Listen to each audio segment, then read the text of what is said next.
My sister Chloe smirked across the dining table, holding her crystal wine glass high. 34 years old, still single, and not a single child in sight.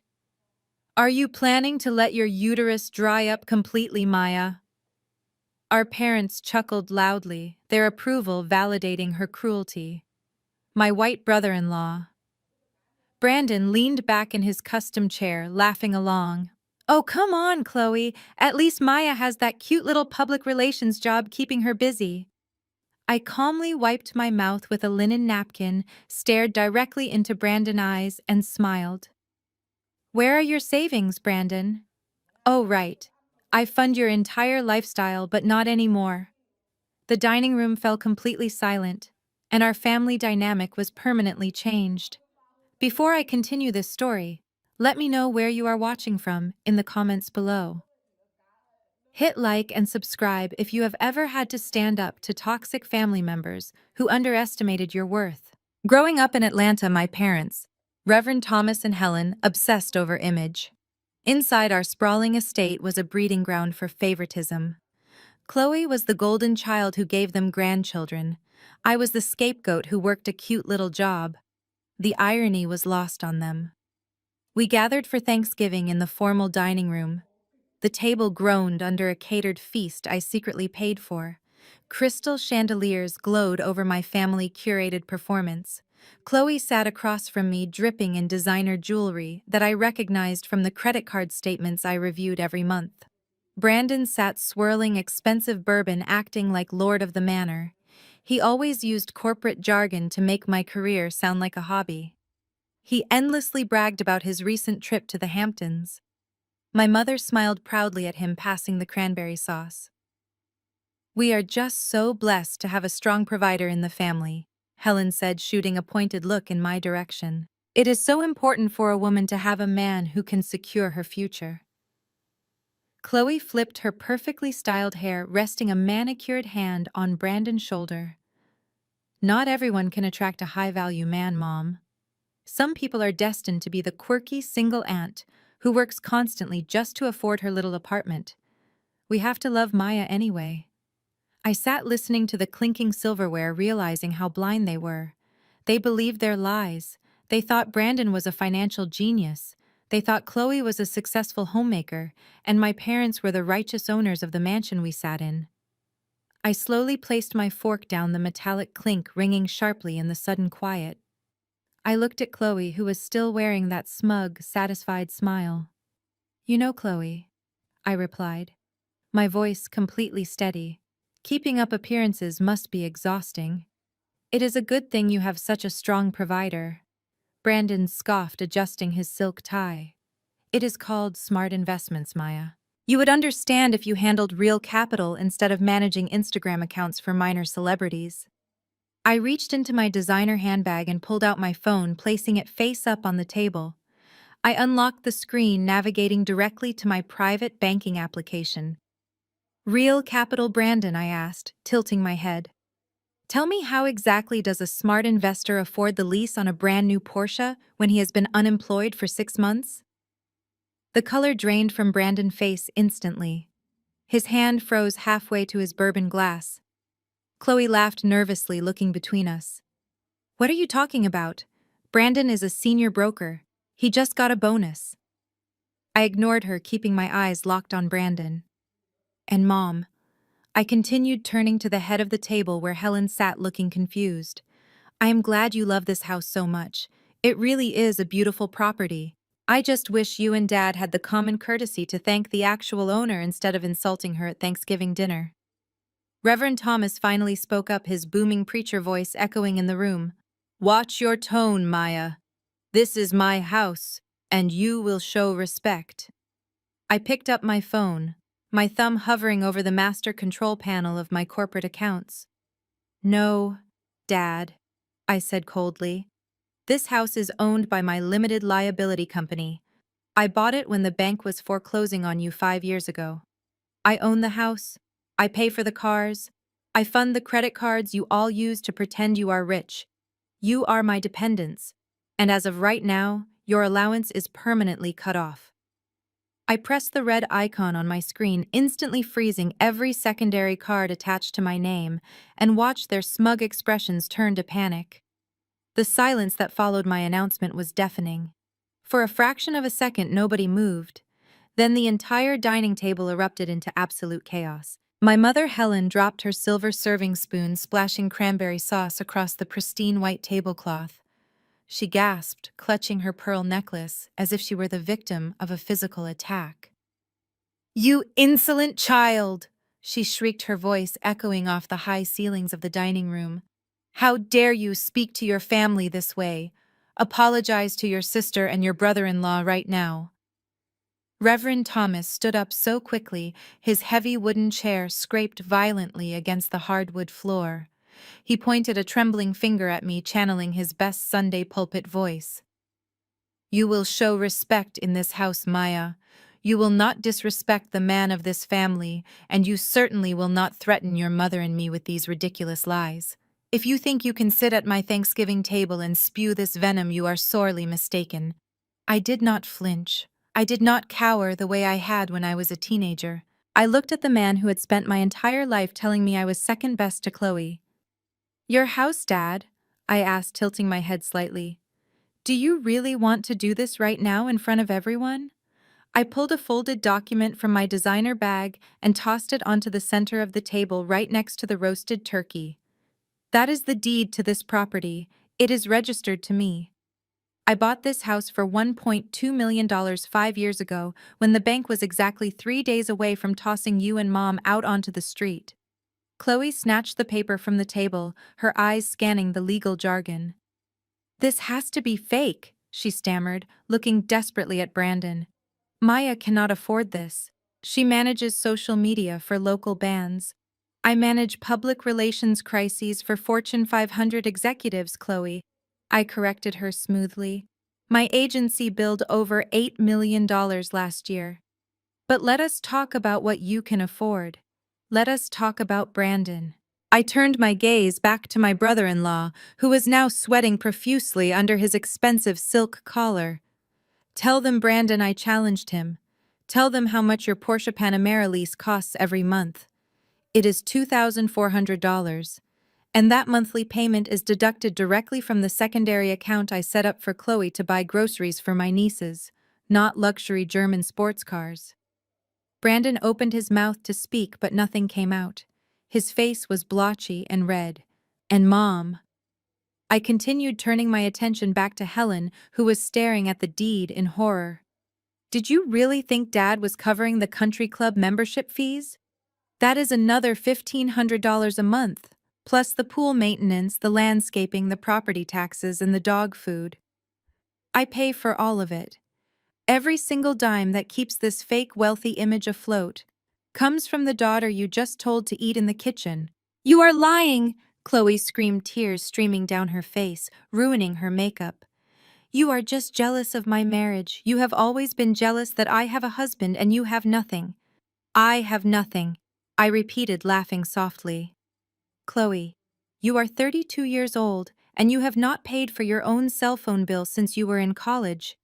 I am 34 and I own the roof over your head, the car in your driveway, and the food in your mouth. You have a husband who insults the very woman financing his fake, luxurious life." Reverend Thomas slammed his fist on the table, rattling the crystal glasses. "Turn those cards back on right now, Maya. I am your father and I command you to stop this nonsense immediately. We are family and family supports each other.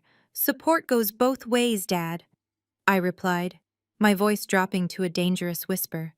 "You only claim me as family when the bills are due." I picked up my phone again, opening the banking application. I had already frozen the accounts, but now I navigated to the permanent cancellation menu. I am not freezing them anymore. I am closing them.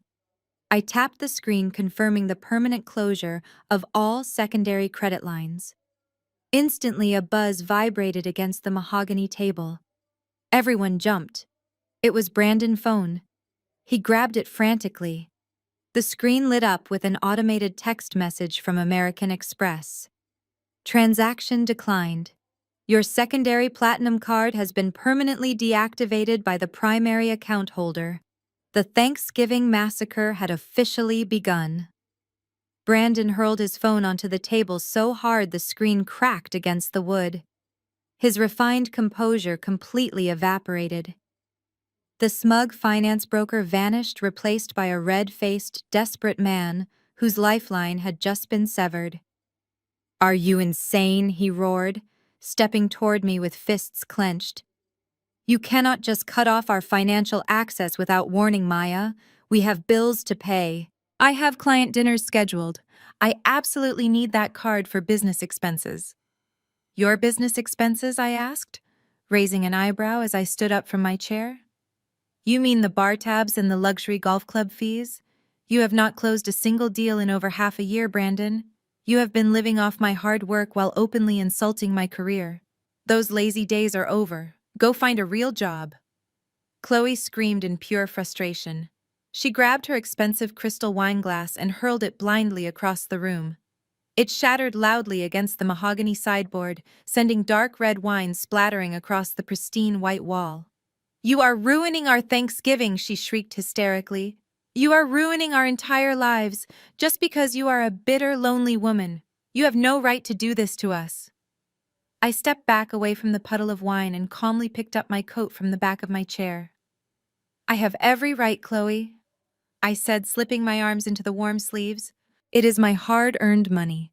I earned it working 12-hour days while you spent your afternoons getting massages and posting fake quotes on social media. You are welcome for the free ride, but the train has officially stopped." My father suddenly stepped directly into my path, his face dark with righteous fury. He dramatically raised his hands as if standing behind his pulpit ready to deliver a sermon of damnation. "Honor thy father and thy mother, Maya," he thundered, his booming voice shaking with intense anger. "The Lord despises a greedy heart. You are selfishly hoarding wealth and deliberately punishing your own flesh and blood. You are turning your back on the beautiful family God graciously gave you. This is a terrible sin of wicked pride." I looked him dead in the eye, feeling absolutely nothing but pity for his transparent hypocrisy. "God also said, 'Thou shalt not steal,' Dad," I replied, my steady voice echoing coldly in the destroyed room. "You and Mom have been continuously stealing my peace of mind for 20 years. You willingly took my money and used it to financially elevate Chloe while constantly putting me down. You loudly preached about honesty every single Sunday while comfortably living in a massive house you do not actually own, completely funded by a dedicated daughter you do not respect. Do not try to weaponize the Bible against me when you are actively breaking half the commandments just to keep up appearances at the country club." Helen stepped forward, pointing a manicured finger directly at my face. "You are walking out on us," she hissed, her dark eyes narrowing viciously. "If you dare walk out that front door right now, Maya, do not ever come back.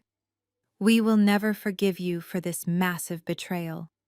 I calmly buttoned my dark coat and adjusted my leather handbag over my shoulder. "Good," I said simply. "I am incredibly tired of constantly paying for your fake conditional forgiveness anyway. Enjoy the roasted turkey." I proudly walked past my furious father, past the shattered glass, and past Brandon, who was still staring blankly at his broken phone in absolute disbelief. I quickly opened the heavy front door and stepped out into the crisp evening air. The door clicked shut firmly behind me, cutting off the chaotic sounds of Chloe sobbing and my angry father aggressively shouting. I walked briskly down the paved driveway toward my parked car, feeling a massive emotional weight magically lift right off my tired shoulders. For the first time in my adult life, I was breathing freely. I climbed quickly into my vehicle, started the powerful engine, and pulled smoothly out of the dark gated driveway. As I carefully merged onto the busy main highway, my mobile phone loudly chimed through the digital car audio system. It was a brand new unread voicemail message sent directly from Helen. I quickly pressed play while keeping my eyes firmly fixed on the dark road ahead. Her voice filled the quiet car, dripping with pure, desperate malice. "Maya, you listen to me very carefully," she hissed through the audio speaker. "You are going to immediately log back into that bank account and restore those credit cards right now." If those lines are not active by tomorrow morning, I will completely destroy your entire professional and personal reputation. I deleted the voicemail without a second thought and pressed my foot down on the accelerator. The highway stretched out in front of me, illuminated only by the rhythmic flash of streetlights. My phone, sitting securely in the dashboard mount, immediately began vibrating aggressively again. It was a relentless digital assault. The screen lit up over and over, displaying a rapid stream of text messages from everyone left behind at the dining room table. Chloe sent the first barrage. How are we supposed to pay for the private school tuition on Monday, Maya? You are literally ruining your niece's lives. You are a monster. I cannot believe you would do this to innocent children. This was quickly followed by a message from my mother, Helen. You have always been a bitter, jealous girl. Turn the cards back on before I call your clients and tell them how you treat your own elderly parents. I simply watched the notifications slide across the screen, feeling an unfamiliar sense of profound peace. They were finally experiencing the consequences of their own actions. Then came the frantic messages from Brandon. He was trying his absolute best to sound like a sophisticated finance broker again, but his sheer panic was obvious. Maya, you are in direct violation of our verbal financial agreement. I am documenting all of these damages. I will be contacting my legal team first thing in the morning to file a massive lawsuit for financial damages and emotional distress. I highly suggest you reconsider your current course of action before I ruin you in civil court.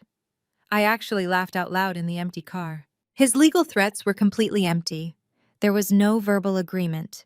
There was only my generosity, which they had mistaken for an endless obligation. I tapped the voice command button on my leather steering wheel. Call Marcus at Platinum Concierge, I instructed the car audio system. The mobile phone dialed and rang twice before a crisp, professional voice answered. Good evening, Maya. This is Marcus from Platinum Client Services. How can I assist you tonight? Hi, Marcus, I replied, keeping my voice calm and steady. I used the automated system earlier to close all the secondary cards attached to my primary account, but I need to make absolutely sure the action is permanent.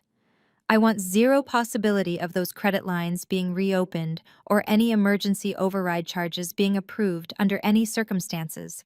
I can certainly handle that for you, Maya, Marcus said. I could hear his computer keyboard clicking rapidly in the quiet background. I see the 4 secondary cards right here. 2 belonging to a Chloe and Brandon, and 2 belonging to a Thomas and Helen. You want a permanent hard closure on all 4 lines. Correct. That is exactly correct, Marcus. I confirmed.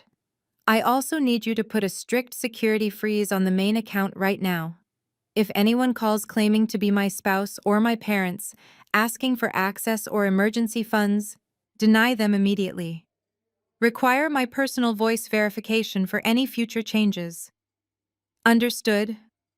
Maya, Marcus, replied, his tone remaining perfectly neutral and highly professional. The hard closures are complete, and the strict security freeze is now fully active on your profile. Is there absolutely anything else you need tonight? No, Marcus. That is everything I said. Thank you for your prompt help. I ended the call feeling an immense emotional weight finally lift from my chest. The financial umbilical cord was officially severed forever. They could no longer secretly drain my hard-earned bank accounts to comfortably fund their extravagant fake lives. I turned on the radio, letting smooth jazz fill the quiet space of the car cabin. For the next 10 minutes, the angry text messages finally slowed down. I assumed they were busy fighting among themselves or frantically trying to figure out how to pay the massive Thanksgiving catering bill I had left sitting on the mahogany table. I pulled off the highway exit, smoothly approaching the quiet downtown streets, leading directly to my luxury apartment building. The dashboard clock glowed brightly, showing it was just past 9. The night was still young, but I felt incredibly energized and completely unstoppable. I was finally truly free from them. Just as I turned onto my street, my phone vibrated with a different kind of notification. It was a social media alert. I glanced at the screen, and my heart skipped a beat. The banner read, Reverend Thomas has just gone live on Facebook. I pulled my car over to the side of the road and parked. I tapped the notification opening the application. The screen loaded to show my father weeping openly to his massive church congregation about a sudden violent demonic attack striking our helpless family. I watched my father wipe fake tears on the screen as he preached to viewers online about a spiritual attack on our household. I simply rolled my eyes, closed the application, and drove home. I slept better that night than I had in years. The next morning, I woke up feeling refreshed. I put on my sharpest designer suit, grabbed my briefcase, and headed straight to my public relations firm in downtown Atlanta. Walking into my sleek corner office with floor-to-ceiling windows overlooking the city, I felt completely in control. My business was thriving, and for the first time, my personal finances were entirely my own. I had barely sat down at my glass desk and opened my laptop when my office phone rang loudly. It was my direct private line. Only a handful of people had that specific number. I picked up the receiver expecting a high-profile client. Instead, my mother Helen's voice barked aggressively through the speaker, completely bypassing any normal greeting. "You need to transfer $12,000 to the Oak Ridge Academy immediately. Maya," she demanded, her tone laced with absolute entitlement. "Today is the absolute final deadline for the winter semester tuition for your nieces. If the money is not in their account by noon, they will be officially disenrolled and sent home. Chloe is completely beside herself with worry, and you are the one responsible for this mess." I leaned back in my ergonomic leather chair and let out a long, exasperated sigh. "Good morning to you too, Mom," I replied, my voice dripping with cold sarcasm. "And no, I will not be transferring a single dime to that overpriced private school. Chloe and Brandon are the parents. They are solely responsible for their own children. Maybe Brandon can ask his fancy golf buddies for a short-term loan since he is such a successful finance broker." Helen gasped, loudly, acting deeply offended. "How can you be so incredibly heartless?" she shrieked, her voice vibrating with genuine rage. "Those innocent little girls did absolutely nothing to you, Maya. You are maliciously punishing helpless children just because you are jealous of your sister. You have a massive company and millions of dollars. You do not even have a husband or a family of your own to spend it on.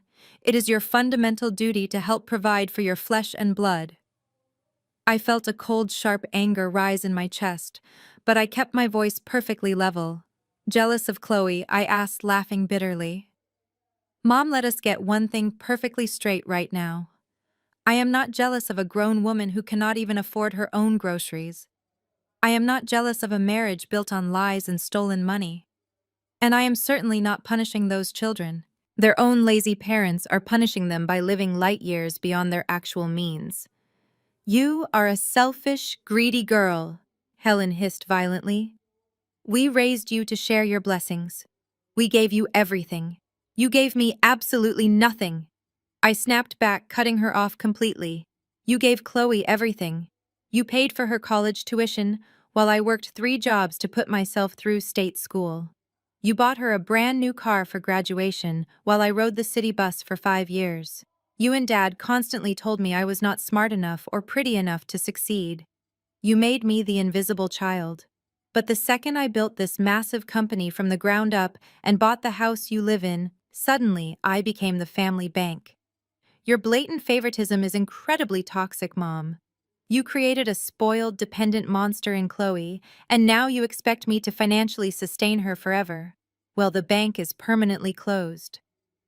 There was a heavy silence on the line. I could hear her breathing heavily, struggling to process the absolute truth I had just dropped on her. When she finally spoke, her voice was shaking with an ugly, hateful venom. "You listen to me, you arrogant, ungrateful witch!" she screamed, the volume forcing me to pull the phone slightly away from my ear. "You are no longer a part of this family. You are completely dead to me, Maya. Do you hear me? You are dead."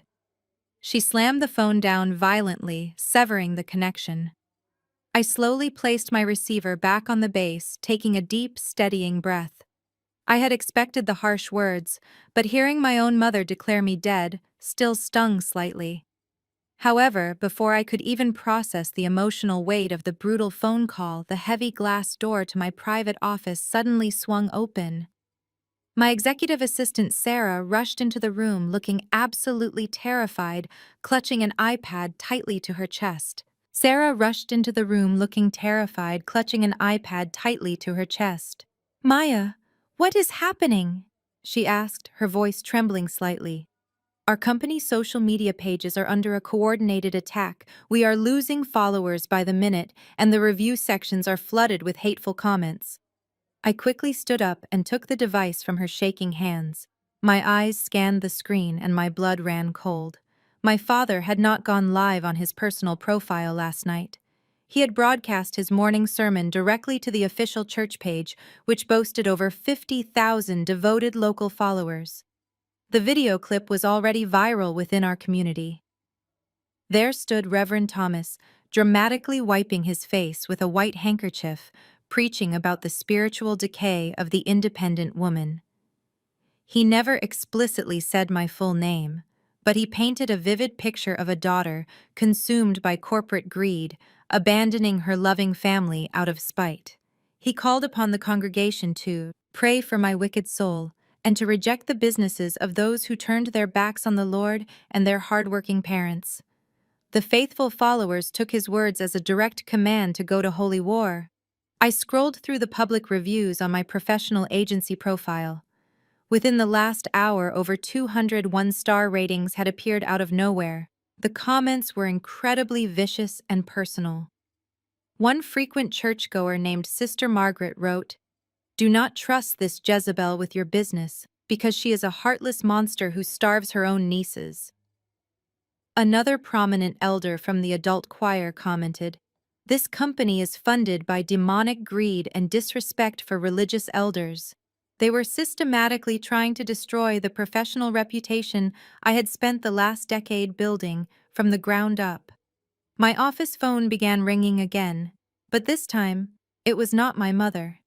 Sarah pointed to the flashing red lights on the main switchboard. "Every incoming line is occupied, Maya," she said, looking overwhelmed. "They are all calling from the local church directory." I pressed the speaker button on the nearest flashing line. A deep, gravelly voice filled my pristine office. "Maya, this is Deacon Wallace," the man growled angrily. "We are absolutely disgusted by your recent behavior. You need to get on your knees and beg your father for forgiveness before God strikes you down." I calmly reached over and disconnected the call without saying a single word. I am a trained crisis management executive. I have successfully handled international public relations disasters for multi-billion-dollar corporations. I was not going to let a local church congregation bully me into financial submission. "Sarah," I commanded, my voice dropping into my professional crisis mode, "lock down all public comments on our corporate social media platforms immediately. Do not delete the existing negative reviews, just hide them from public view. For now, I want you to screenshot every single defamatory comment, especially the ones mentioning my nieces or my financial status. Put them all directly into a secure digital file. We are going to need them for the legal team later." Sarah nodded, her panic subsiding as she recognized my sudden shift in leadership demeanor. "Yes, Maya." Right away, she replied, hurrying back to her desk outside my door. I sat back down at my glass desk and pulled out a fresh, legal notepad. I needed to act swiftly before this smear campaign officially reached my corporate clients. My father was playing a dirty, dangerous game, leveraging his spiritual authority to financially blackmail me. He thought public shame would break my strong spirit. He fundamentally misunderstood exactly who I had become. I spent the next 45 minutes meticulously drafting a strategic press statement. I was not going to attack the beloved church directly, but I was going to legally protect my business assets from targeted, organized defamation. Just as I finished typing the final assertive sentence, my private cellular phone vibrated loudly on the glass desk. I glanced at the caller identification and felt a sudden sharp knot form tightly in my stomach. It was Marcus Thorne, the highly respected chief executive officer of a massive technology firm and my highest-paying corporate client. I took a deep, steadying breath, forcing a bright professional tone into my voice. "Good morning, Marcus," I answered smoothly. "Maya," he said, his tone uncharacteristically serious, bypassing our usual friendly morning banter. "I am currently looking at a very disturbing viral online video link that my diligent executive assistant just forwarded directly to me.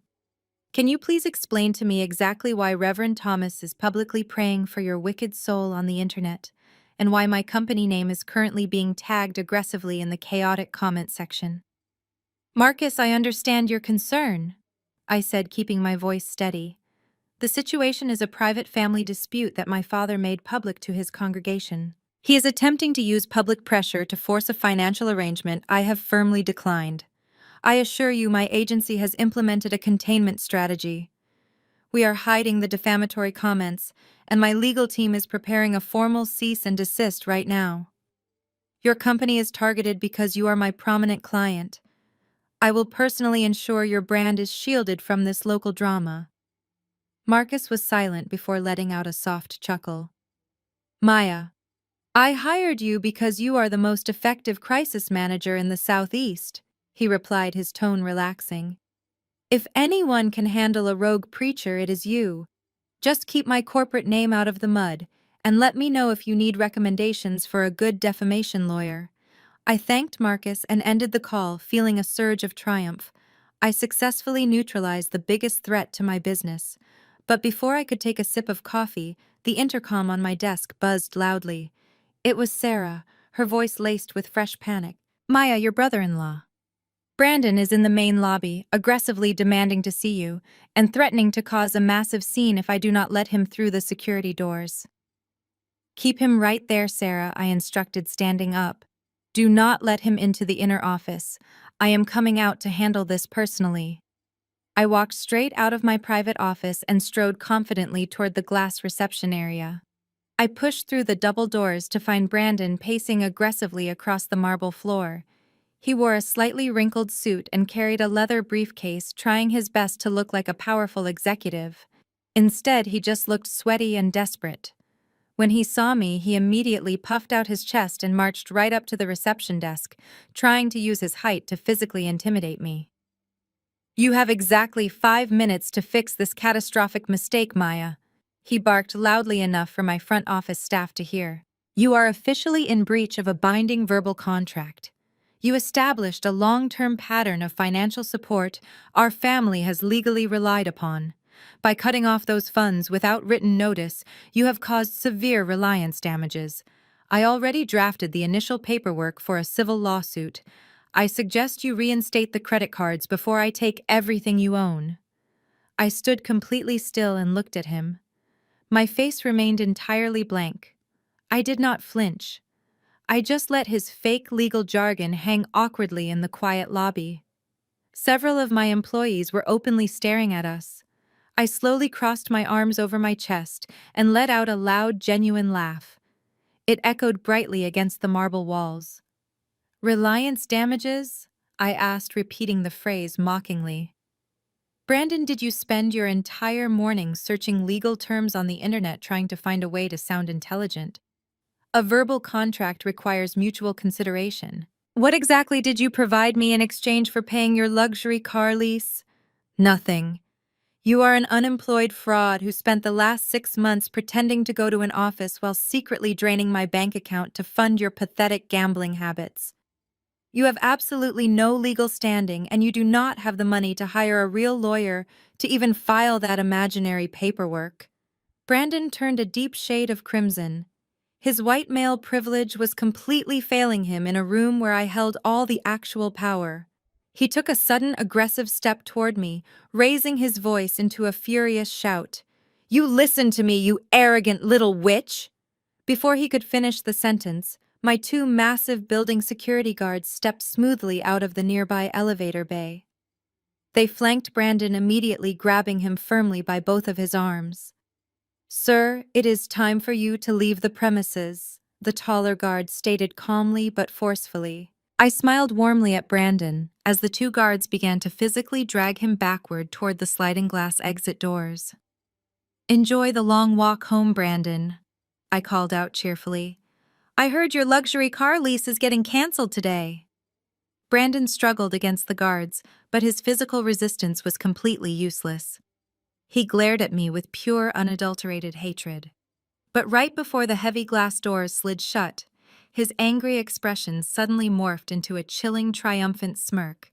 "You can just laugh all you want, Maya," he shouted loudly over his shoulder. "I already made a little phone call this morning that is going to completely destroy your entire life." I watched Brandon disappear into the busy downtown street, feeling a brief moment of satisfaction before returning to my glass desk. His dramatic parting threat about making a phone call echoed slightly in my mind, but I quickly dismissed it as the desperate blustering of a cornered man. I had a massive public relations firm to run and real corporate crises to manage. The online church mob was still actively posting, but my technical team had successfully hidden the worst of the defamatory comments. I was just starting to review the draft of my official legal cease and desist letter when Sarah knocked sharply on my doorframe. Her face was completely pale and her hands were visibly shaking. "Maya," she whispered, her voice barely audible. "There are two uniformed Atlanta police officers in the reception area. They are accompanied by a woman who says she is an investigator from Adult Protective Services. They are demanding to speak with you immediately regarding a felony complaint." My stomach dropped instantly. Brandon had not been bluffing after all. I stood up, smoothing the front of my designer suit, and walked deliberately toward the lobby. I was not going to let my staff see me sweat. I pushed through the glass doors and approached the trio waiting near the reception desk. "Good morning, officers," I said, keeping my tone perfectly even and respectful. "I am Maya, the owner of this firm. How can I help you today?" The woman standing between the two officers stepped forward. She wore a severe gray suit and held a thick manila folder. "Ms. Maya, my name is Agent Higgins with Georgia Adult Protective Services," she stated coldly. "We received a highly disturbing emergency report this morning regarding your elderly parents, Reverend Thomas and Helen. You are officially under investigation for severe elder financial abuse." I stared at her, completely stunned. "Elder financial abuse?" I repeated the words, tasting bitter in my mouth. "Agent Higgins, there must be a massive misunderstanding. I have been financially supporting my parents for over 5 years. I have never taken a single dime from them." Agent Higgins opened her folder and pulled out a formal complaint document. "According to the detailed report filed by your brother-in-law Brandon, you recently froze all of their bank accounts and credit lines, leaving them completely destitute and unable to purchase food or vital medications. The report also alleges that you fraudulently transferred the deed of their primary residence into a shell company that you secretly control." I let out a harsh laugh of sheer disbelief. "Brandon filed a retaliatory false report because I cut off his free ride," I explained, gesturing toward my private conference room. "Please step into my office, Agent Higgins. I can clear this up in exactly 5 minutes." The officers and the investigator followed me into the secure room. I immediately pulled up my private banking dashboard on the large presentation screen. I showed them the complete financial history. "Look right here," I said, pointing to the digital ledger. "These accounts were never their life savings. These are secondary credit lines strictly attached to my primary corporate account. The money flows directly from my business revenue to them." I also pulled up the original foreclosure documents from 5 years ago, proving my parents were bankrupt before I stepped in and legally purchased the property to save them from eviction. Agent Higgins carefully reviewed the glowing digital documents and the property deed. The physical evidence was absolutely undeniable. "I am the sole provider for that entire family," I stated firmly, crossing my arms. "I simply decided to stop funding their luxurious lifestyle yesterday. There is absolutely no elder abuse happening here. In fact, I am the one being financially abused by my capable adult relatives." I expected Agent Higgins to immediately apologize and close the ridiculous file. Instead, her expression remained incredibly grim. She slowly pulled a second document from her thick manila folder and placed it deliberately on the glass conference table. The financial trail you just provided is certainly compelling, Maya Agent Higgins, said, her voice dropping to a very serious tone. However, this situation is far more complicated than simple credit card disputes. This piece of paper is a sworn legal affidavit signed in the presence of a notary public just 2 hours ago. I looked down at the document. My heart began to pound violently against my ribs. "What is that?" I asked, my voice suddenly feeling very tight. "It is a sworn statement signed by both of your parents," Agent Higgins replied, looking me directly in the eye. "They are officially claiming that you used emotional manipulation and corporate intimidation to coerce them into signing away their house. They are pressing formal criminal charges against you." I stared at the sworn affidavit resting on the glass conference table. The signatures of my parents, Reverend Thomas and Helen, stared back at me, written in stark black ink. They were actually trying to send me to prison to protect Brandon and his fake lifestyle. A cold, blinding fury washed over me, completely replacing any lingering trace of familial obligation. I looked up at Agent Higgins, who was watching me closely, waiting for a panicked reaction. I did not give her one. "Agent Higgins," I said, my voice dropping to a dangerously calm whisper. "You have my financial records and the original property deed. If my parents truly believe I coerced them, they can attempt to prove it in a court of law. However, from this moment forward, you will direct all further communications to my legal counsel. You can find his contact information at the front desk on your way out. Have a pleasant afternoon." I stood up, ending the meeting. The two police officers exchanged a glance, but without a warrant or immediate physical evidence of a crime, they had absolutely no authority to arrest me. Agent Higgins pursed her lips, gathered her manila folder, and silently led the officers out of my office. The moment the heavy glass doors clicked shut behind them, my executive assistant Sarah rushed back in. "Maya, what just happened?" she asked, her eyes wide with concern. "Are you okay?" "I am perfectly fine, Sarah," I replied, walking briskly back to my desk. "In fact, I have never been thinking more clearly. I need you to cancel all of my afternoon meetings. Then I need you to pull up the encrypted contact file and get Elias Stone on the secure line." Sarah gasped softly. Elias Stone was the most ruthless private investigator in Atlanta. Our agency only retained him for the most catastrophic corporate espionage cases. He was incredibly expensive and notoriously thorough. "Are you absolutely sure, Maya?" she asked. "Get him on the phone right now," I commanded. Within 2 minutes, my secure desk line chimed. I picked up the receiver. "Maya, what kind of disaster requires my services today?" Elias asked, his deep voice crackling slightly over the encrypted connection. "I need a complete financial and personal excavation, Elias," I stated, pacing behind my desk. "I need you to dig into my brother-in-law, Brandon. He claims to be a senior finance broker, but I know he was fired 6 months ago. I want his bank records, his credit history, his phone logs, and his daily movements. I want to know exactly where every single dime he has touched in the last year went." "Consider it done," Elias replied, typing rapidly in the background. "Is there a secondary target?" "Yes," I said, my eyes narrowing as I looked out over the Atlanta skyline. "I also need you to discreetly audit the financial accounts of my father church. Reverend Thomas runs a massive congregation with a highly lucrative nonprofit tax exemption. Brandon has always been heavily involved in the church financial planning committee. My family just escalated a petty financial dispute into a fraudulent criminal investigation. I need the absolute worst leverage you can find, and I need it yesterday. I will put my entire team on it right now," Elias promised. "I will call you the second I find the loose thread." I hung up the phone, feeling the adrenaline pumping through my veins. My parents had officially declared war. They thought they could use the police and the church congregation to force me into submission. They thought my success made me a soft target. They forgot that I made my living destroying the reputations of billionaires who stepped out of line.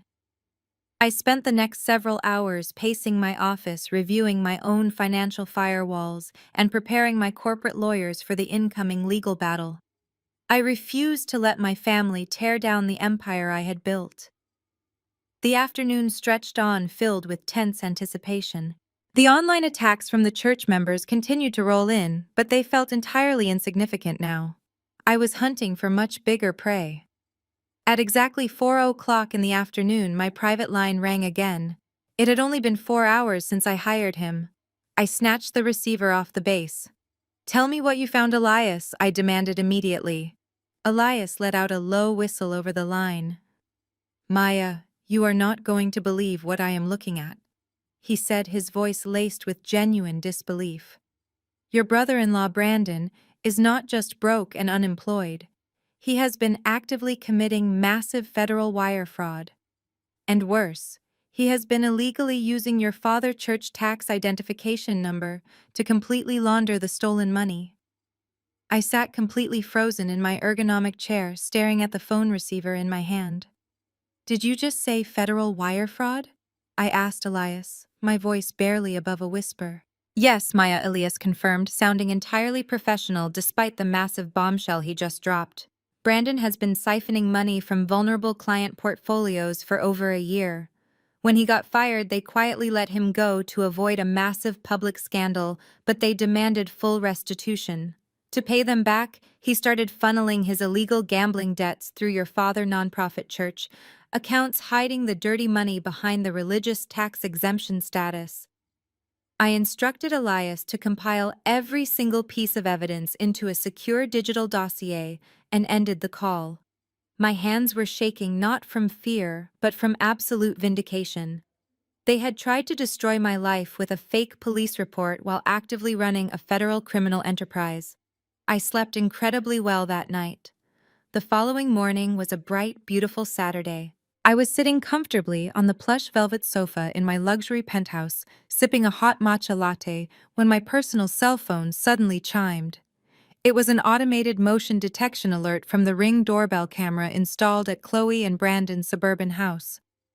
I had completely forgotten that my email address was still registered as the primary administrative account, because I was the one who originally purchased and installed the security system for them 3 years ago. Curiosity got the better of me. I tapped the notification and opened the live video feed.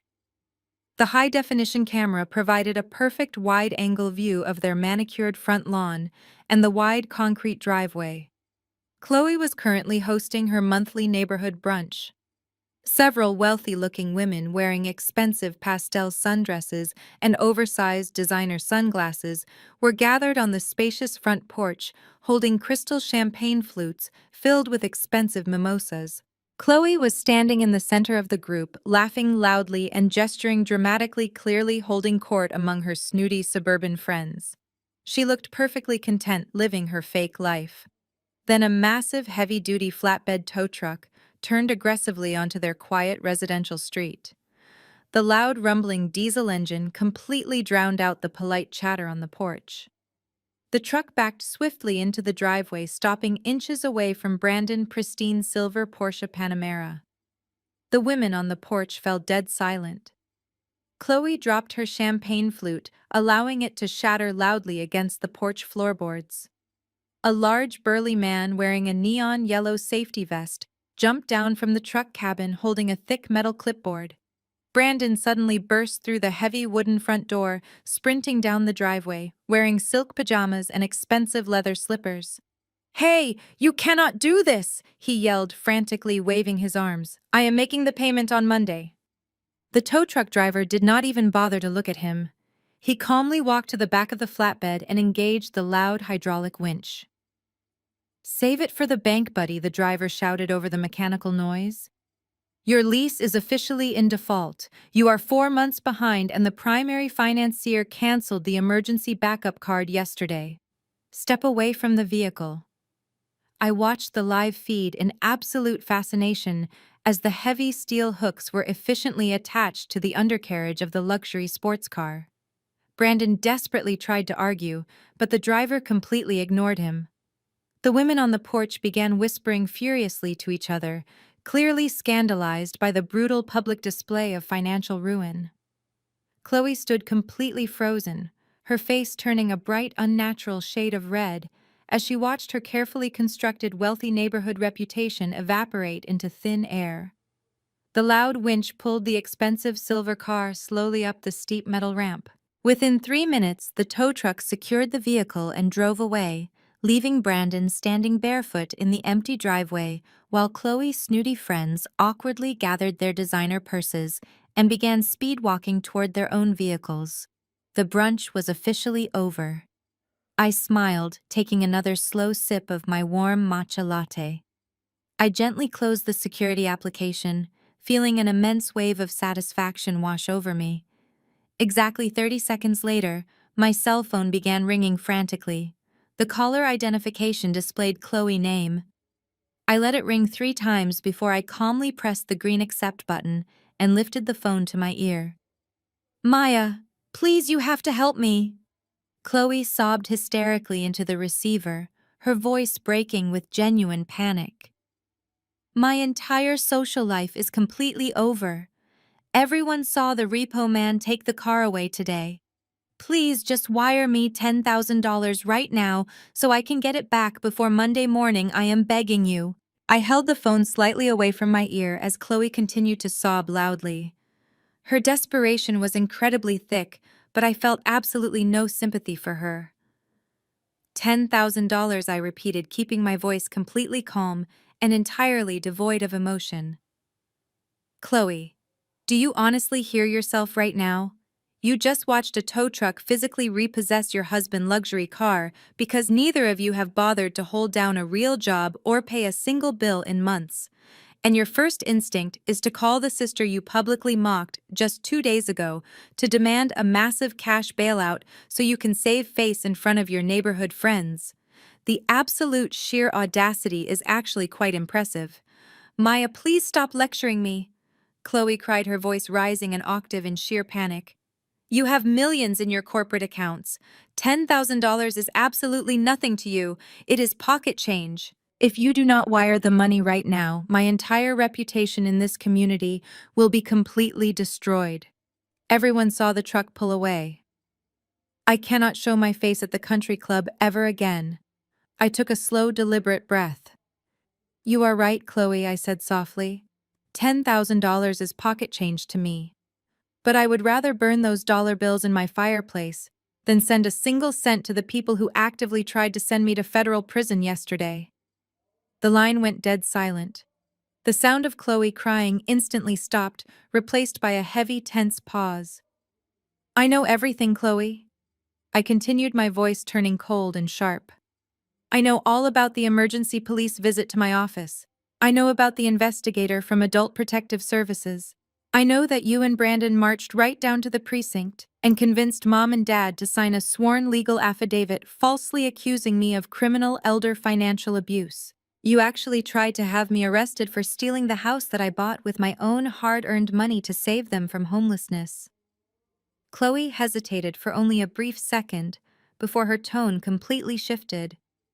The pathetic sobbing vanished instantly, replaced by a harsh, defensive anger. "Well, you completely forced us to do it, Maya," she snapped viciously. "You left us absolutely no choice. You maliciously cut off our financial access without any warning. You abandoned your own family. We had to take drastic measures to protect ourselves and get our rightful money back. You are a selfish monster who only cares about her precious company. We simply told the authorities what they needed to hear to fix the terrible situation you selfishly created." I let out a harsh laugh of sheer disbelief. "You committed perjury, Chloe," I stated firmly. "You filed a false police report and coerced our parents into signing fraudulent legal documents. That is a massive felony, and for what exactly? For to protect a lazy husband who cannot even afford the lease on a rented sports car. You are living in a complete delusion. Your perfect wealthy life is an absolute lie, and now the entire neighborhood knows it. The police cannot force me to give you my money. No one can save you from your own terrible choices. You are just incredibly jealous of me," Chloe screamed, her voice echoing shrilly through the phone speaker. You have always been jealous of my beautiful family and my perfect life. You are a bitter, lonely woman, and you are trying to destroy my happiness because nobody will ever love you. Your perfect life is being towed down the interstate right now, I replied coldly.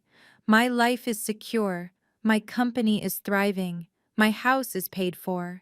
I am not the one begging for a $10,000 wire transfer on a Saturday morning to impress people who do not even like me. You made your bed, Chloe, and now you and your fake finance broker husband are going to lie in it. Do not ever call this number again. Before I could pull the phone away to end the call, I heard a sudden violent scuffle on the other end of the line. Chloe let out a surprised yelp, followed by the sound of the phone being aggressively snatched from her hands. Heavy, angry breathing filled the speaker. "Listen to me very carefully, you arrogant little witch," Brandon snarled into the receiver. His voice was shaking with an uncontrolled, explosive rage. "You think you hold all the cards just because your name is on the bank accounts? You think you can completely humiliate me in my own driveway and get away with it? I am going to successfully sue you for my massive sweat equity in your precious company today, Maya." I listened to Brandon screaming through the phone speaker and let out a soft chuckle. "Sweat equity," I repeated slowly, making sure he heard the amusement in my voice. "Brandon, you have not broken a sweat in your entire life, unless it was walking from the expensive couch to the luxury refrigerator. Go ahead and call a lawyer. Let me know how you plan to pay the massive retainer fee without my money." I ended the call before he could scream another word and tossed my phone onto the plush velvet sofa. My morning was already incredibly productive, but it was about to get much better. Exactly 10 minutes later, my building concierge called up to announce a special delivery. A bonded courier arrived at my penthouse door carrying a heavy encrypted hard drive from my private investigator, Elias. I took the package, thanked the courier, and immediately walked over to my home office. I plugged the drive into my secure computer and entered the complex passcode Elias had provided. The screen flickered to life, revealing a massive organized directory of digital files. I opened the main summary document and began to eagerly read. Elias was definitely worth every single penny I paid him. The comprehensive dossier detailed the complete and absolute destruction of Brandon. He had not just been fired from his finance firm 6 months ago, as I initially suspected. He was actually permanently terminated exactly 8 months ago. The firm discovered he was illegally skimming small amounts from his wealthiest elderly clients to cover his massive mounting gambling debts. They quietly forced his immediate resignation and firmly demanded full restitution under the strict threat of federal prosecution. That was the exact devastating moment he began heavily leaning on my secondary credit lines. He used the generous monthly allowance I provided for my nieces to aggressively play high-stakes online poker and place massive bets on offshore sportsbooks. The detailed financial ledgers Elias recovered showed hundreds of thousands of dollars flowing directly from my corporate accounts through the church nonprofit tax identification number and straight into the pockets of illegal bookies. Brandon was not just a lazy husband, he was a desperate, completely reckless criminal who had actively jeopardized his own freedom and my parents' church to fund his pathetic addiction. But the financial ruin was not even the most shocking part of the detailed report. I clicked on a subfolder labeled Personal Surveillance, and a series of high-resolution photographs filled my computer screen. My jaw tightened as I scrolled through the images. Brandon was sitting comfortably in a dimly lit high-end steakhouse. He was not eating alone. A young, stunningly beautiful blonde woman was sitting directly across from him. She was laughing brightly, leaning over the small table to intimately hold his hand. The next photograph showed the two of them walking closely together into a luxury downtown hotel. The timestamp on the image was from just last week. It was a Tuesday afternoon. The exact same afternoon Chloe had texted me complaining that Brandon was working incredibly long hours at the brokerage firm. I opened the attached background check on the young woman. Her name was Jessica. She was a 24-year-old cocktail waitress who lived in a high-rise apartment. According to the financial documents Elias pulled, Brandon was currently fully paying her expensive monthly rent. He was literally using my hard-earned money to fund a secret apartment for his young mistress, while his own clueless wife was actively begging me for a $10,000 wire transfer to save her fake country club reputation. I sat back in my leather office chair, staring at the damning photographs on my glowing screen. A cold, calculating sense of pure focus washed completely over me. My family thought they were playing a simple game of emotional manipulation and social guilt. They thought they could leverage public shame and fake police reports to force my hand. They had absolutely no idea they were standing on a massive, fragile house of cards completely built on lies, theft, and infidelity. I was not just going to defend myself against their pathetic attacks anymore. I was going to burn their entire fake reality completely to the ground. I turned to my heavy-duty laser printer and pressed the print command. The machine hummed loudly, springing to life. I printed every single offshore gambling receipt, every illegal wire transfer document, and every single crystal-clear photograph of Brandon and his young mistress entering the hotel. I gathered the stack of warm printed papers, organizing them perfectly. I walked over to my tall wooden filing cabinet and pulled out a sleek red folder. I neatly slipped the devastating physical evidence inside and snapped the folder shut. I placed my hand firmly on the sleek red folder and pressed the intercom button on my glass desk. "Sarah," I instructed, my voice completely devoid of any emotion. "I need you to call my parents right now. Tell them I am ready to discuss a final financial settlement and they need to come to my office immediately. Tell them to come alone." I released the button and waited. Less than an hour later, the heavy glass doors to my private office swung open. My mother Helen walked in first, wearing an expensive tailored suit I had paid for last season. She held her designer handbag high, her chin tilted upward in an incredibly arrogant display of unearned victory. My father, Reverend Thomas, followed closely behind her. He walked with the slow, deliberate strut of a man who firmly believed his divine authority had successfully crushed a rebellion. They took their seats in the leather chairs across from my desk. Neither of them said a word. They were clearly waiting for me to grovel.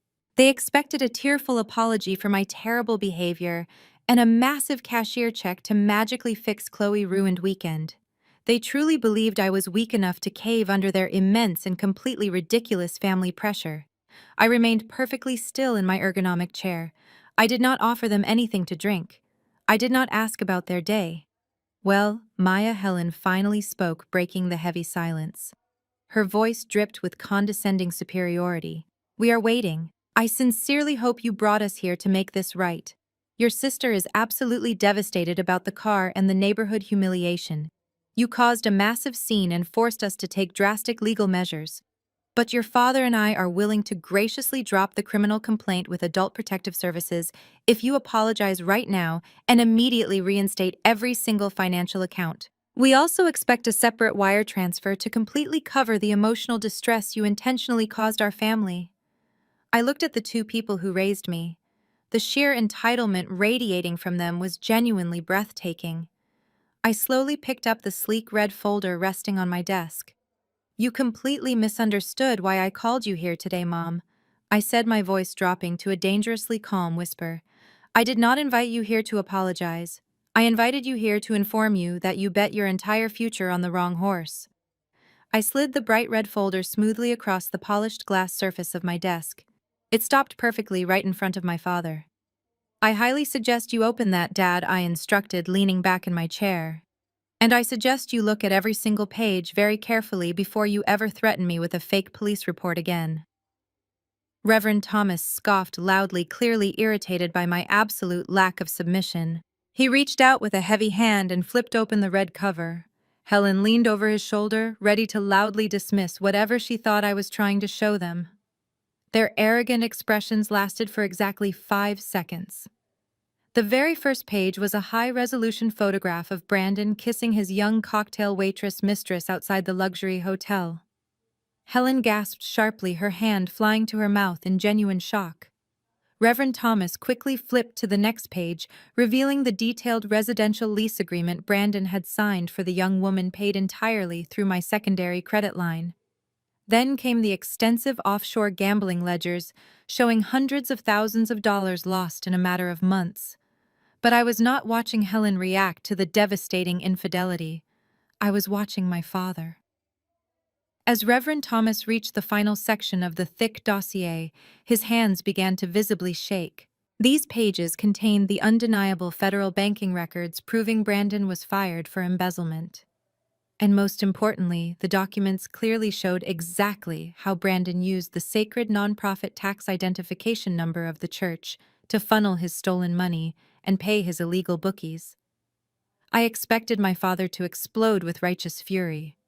I expected him to scream about Brandon betraying Chloe and dragging his holy church into a massive gambling scandal. But that did not happen. Reverend Thomas did not look angry. He looked completely and utterly terrified. All the color rapidly drained from his face, leaving him looking like a sick old man. He stared at the church wire transfers with wide, panicked eyes, and a cold, horrifying realization suddenly washed over me. Brandon had not stolen the church tax identification number without permission. My father actually knew exactly what was happening all along. He was actively participating in the federal wire fraud to take a secret cut of the dirty gambling money. "You knew," I said, staring directly into my father's terrified eyes. "You knew exactly what he was doing, and you helped him launder the stolen money through your own church. You took a cut of the embezzlement to fund your country club fees while preaching about honesty every single Sunday." Reverend Thomas opened his mouth to speak, but no sound came out. He looked down at the documents, his hands trembling violently. "It was not like that, Maya," he finally stammered, his voice reduced to a pathetic whisper. "Brandon told me it was a legitimate investment return. He said he wanted to bless the congregation with anonymous donations. I just processed the paperwork. I did not know it was stolen from his firm." "You are a liar," I snapped, hitting the glass desk with the palm of my hand. "You are a complete fraud, Dad. The dates on these transfers align perfectly with the exact months you paid off your luxury car loans. You knew the money was dirty, and you simply looked the other way." I expected my mother to erupt in righteous fury. I expected Helen to grab the photographs of Brandon kissing his young mistress and storm out of the office to protect her precious golden child Chloe. Instead, Helen calmly reached across the desk and closed the red folder. She did not look angry at all. She looked incredibly annoyed. "All right, Maya," Helen said, smoothing the fabric of her designer skirt. "So Brandon made a few terrible financial mistakes and had a silly little fling. Men are weak when they are under severe stress, and you have to admit you have put him under a massive amount of pressure lately by constantly questioning his authority as the man of the house." I stared at her, stunned by her twisted logic. "He embezzled hundreds of thousands of dollars, Mom," I said, my voice rising in sheer disbelief. "He is facing federal prison. He is currently using my money to pay rent for a 24-year-old mistress, while Chloe is begging me for cash to save her fake neighborhood reputation. And you are actively blaming me for his stress." Helen waved her manicured hand dismissively, as if I had just brought up a minor scheduling conflict. "Chloe cannot find out about any of this, Maya," she stated, her tone turning cold and authoritative. "A divorce would completely destroy her social standing. And if this financial church issue gets out, it will ruin your father's pristine reputation in the community. We have spent decades building our perfect family image, and I will not let you tear it down just because you are holding a petty grudge." I felt a cold shiver run down my spine. "A petty grudge," I repeated. "Mom, he committed a massive federal crime, which is exactly why you are going to fix it," Helen interrupted, leaning forward and pointing a sharp finger at me. "You are a professional crisis manager, Maya. This is exactly what you do for a living. You are going to pay off Brandon's old firm so they do not press criminal charges. Then you are going to write a massive check to that little blonde girl and force her to sign a strict non-disclosure agreement. You will make all of this completely disappear today. You will protect your sister's marriage, and you will protect this family." I looked from my mother, who was demanding I cover up a federal felony, to my father, who was silently cowering in his expensive leather chair. In that exact moment, the final lingering thread of familial obligation completely snapped inside my chest. I finally saw them for exactly who they were. They were not just toxic or misguided, they were utterly irredeemable. They would happily sacrifice my money, my freedom, and my sanity just to keep up their pathetic fake appearances.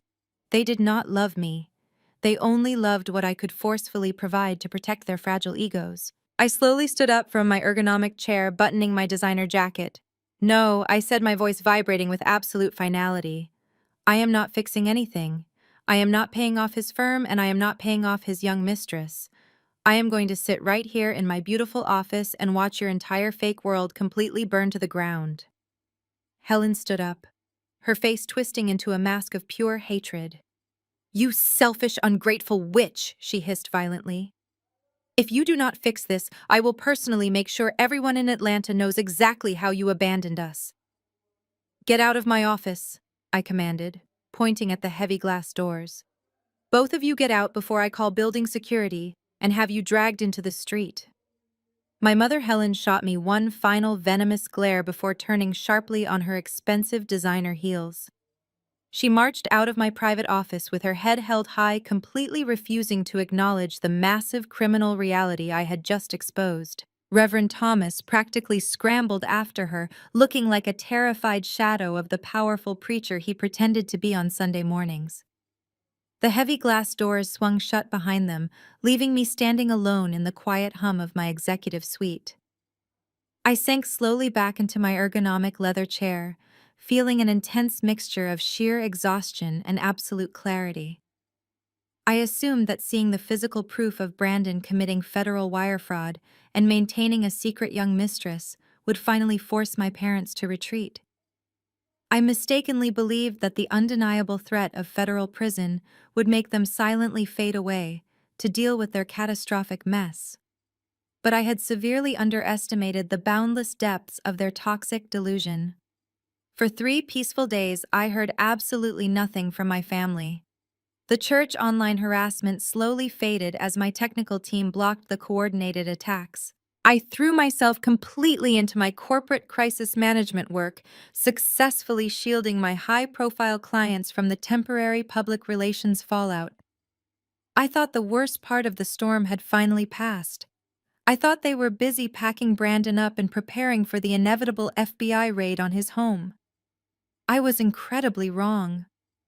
On Thursday morning, a nervous-looking process server walked into my sleek agency lobby holding a thick manila envelope. My assistant Sarah signed for the package and brought it directly to my desk, looking deeply concerned. "It is marked as urgent legal correspondence," Sarah stated, placing the heavy envelope right in front of me. I dismissed her with a quick nod and sliced open the top of the envelope with my silver letter opener. I pulled out a massive stack of legal documents printed on cheap, thin paper. The letterhead belonged to a discount law firm located in a rundown suburban strip mall. I began to read the formal cover letter and let out a loud, genuine laugh of pure disbelief. It was a formal cease and desist order, completely demanding that I immediately destroy all physical and digital evidence regarding Brandon and his former financial employment.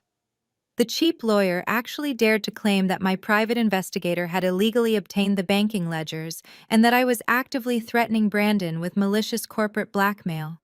But the cover letter was not even the most ridiculous part of the delivery. Attached behind it was a fully drafted civil lawsuit. Brandon was officially suing me for total control of my public relations firm. I read through the completely absurd legal claims. Brandon was formally arguing that his occasional unsolicited business advice at family dinners constituted binding corporate consulting. He claimed his profound financial expertise was the sole reason my agency had secured its largest technology clients. Because I had maliciously cut off his promised compensation without warning, he was demanding a 50% ownership stake in my multi-million-dollar company plus $3 million in immediate punitive damages for severe emotional distress. The sheer, unadulterated audacity was actually breathtaking. They were entirely bankrupt. Brandon was staring down the barrel of a massive federal indictment for wire fraud and embezzlement. Yet instead of hiring a competent criminal defense attorney to save himself from prison, he had found a desperate, cheap lawyer willing to file a frivolous civil lawsuit to try and legally steal my successful business. My parents were clearly backing this insane play, hoping to force a massive financial settlement that would magically pay off all of their terrible debts and keep Chloe living in her fake suburban paradise. They actually thought I would be intimidated by a stack of cheap legal paper. They thought I would quietly settle out of court to avoid a messy public corporate lawsuit that might scare away my elite executive clients. They fundamentally misunderstood the rules of the dangerous game they were trying to play. They thought we were playing a game of social chess where appearances mattered more than anything else. But I was not playing chess anymore. I was preparing for an absolute demolition.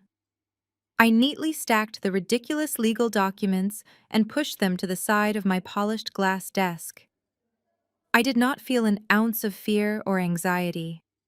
I did not call my corporate defense team to prepare a lengthy response to the frivolous lawsuit. I did not call the police to report the blatant extortion attempt. Instead, I confidently picked up my secure office phone and dialed a very specific number. I listened carefully before a sharp voice answered. I called my ruthless real estate attorney. I hung up the phone with my real estate attorney, feeling completely prepared for the absolute slaughter ahead. I gave him specific instructions to draft the most ironclad eviction notice permitted by the state of Georgia. I wanted my parents out of my property, and I wanted it done legally, swiftly, and without a single ounce of mercy. I left the absurd civil lawsuit sitting on my desk and shifted my focus back to my actual life. The timing of their desperate stunt was incredibly poetic because that evening I was scheduled to attend the Atlanta Corporate Excellence Gala. I was not just attending as a guest. I was the keynote honoree receiving the prestigious Businesswoman of the Year award. I arrived at the luxurious downtown ballroom wearing a custom emerald silk gown. The massive room was filled with hundreds of the most powerful corporate executives, politicians, and media representatives in the Southeast region. Crystal chandeliers sparkled overhead as waiters passed around trays of expensive champagne. I spent the first hour networking, accepting warm congratulations, and securing 2 massive new public relations contracts. When the time came, I was called to the brightly lit stage. The applause was deafening as I stepped up to the crystal podium and adjusted the microphone. I looked out over the sea of successful professionals and felt an overwhelming sense of pride.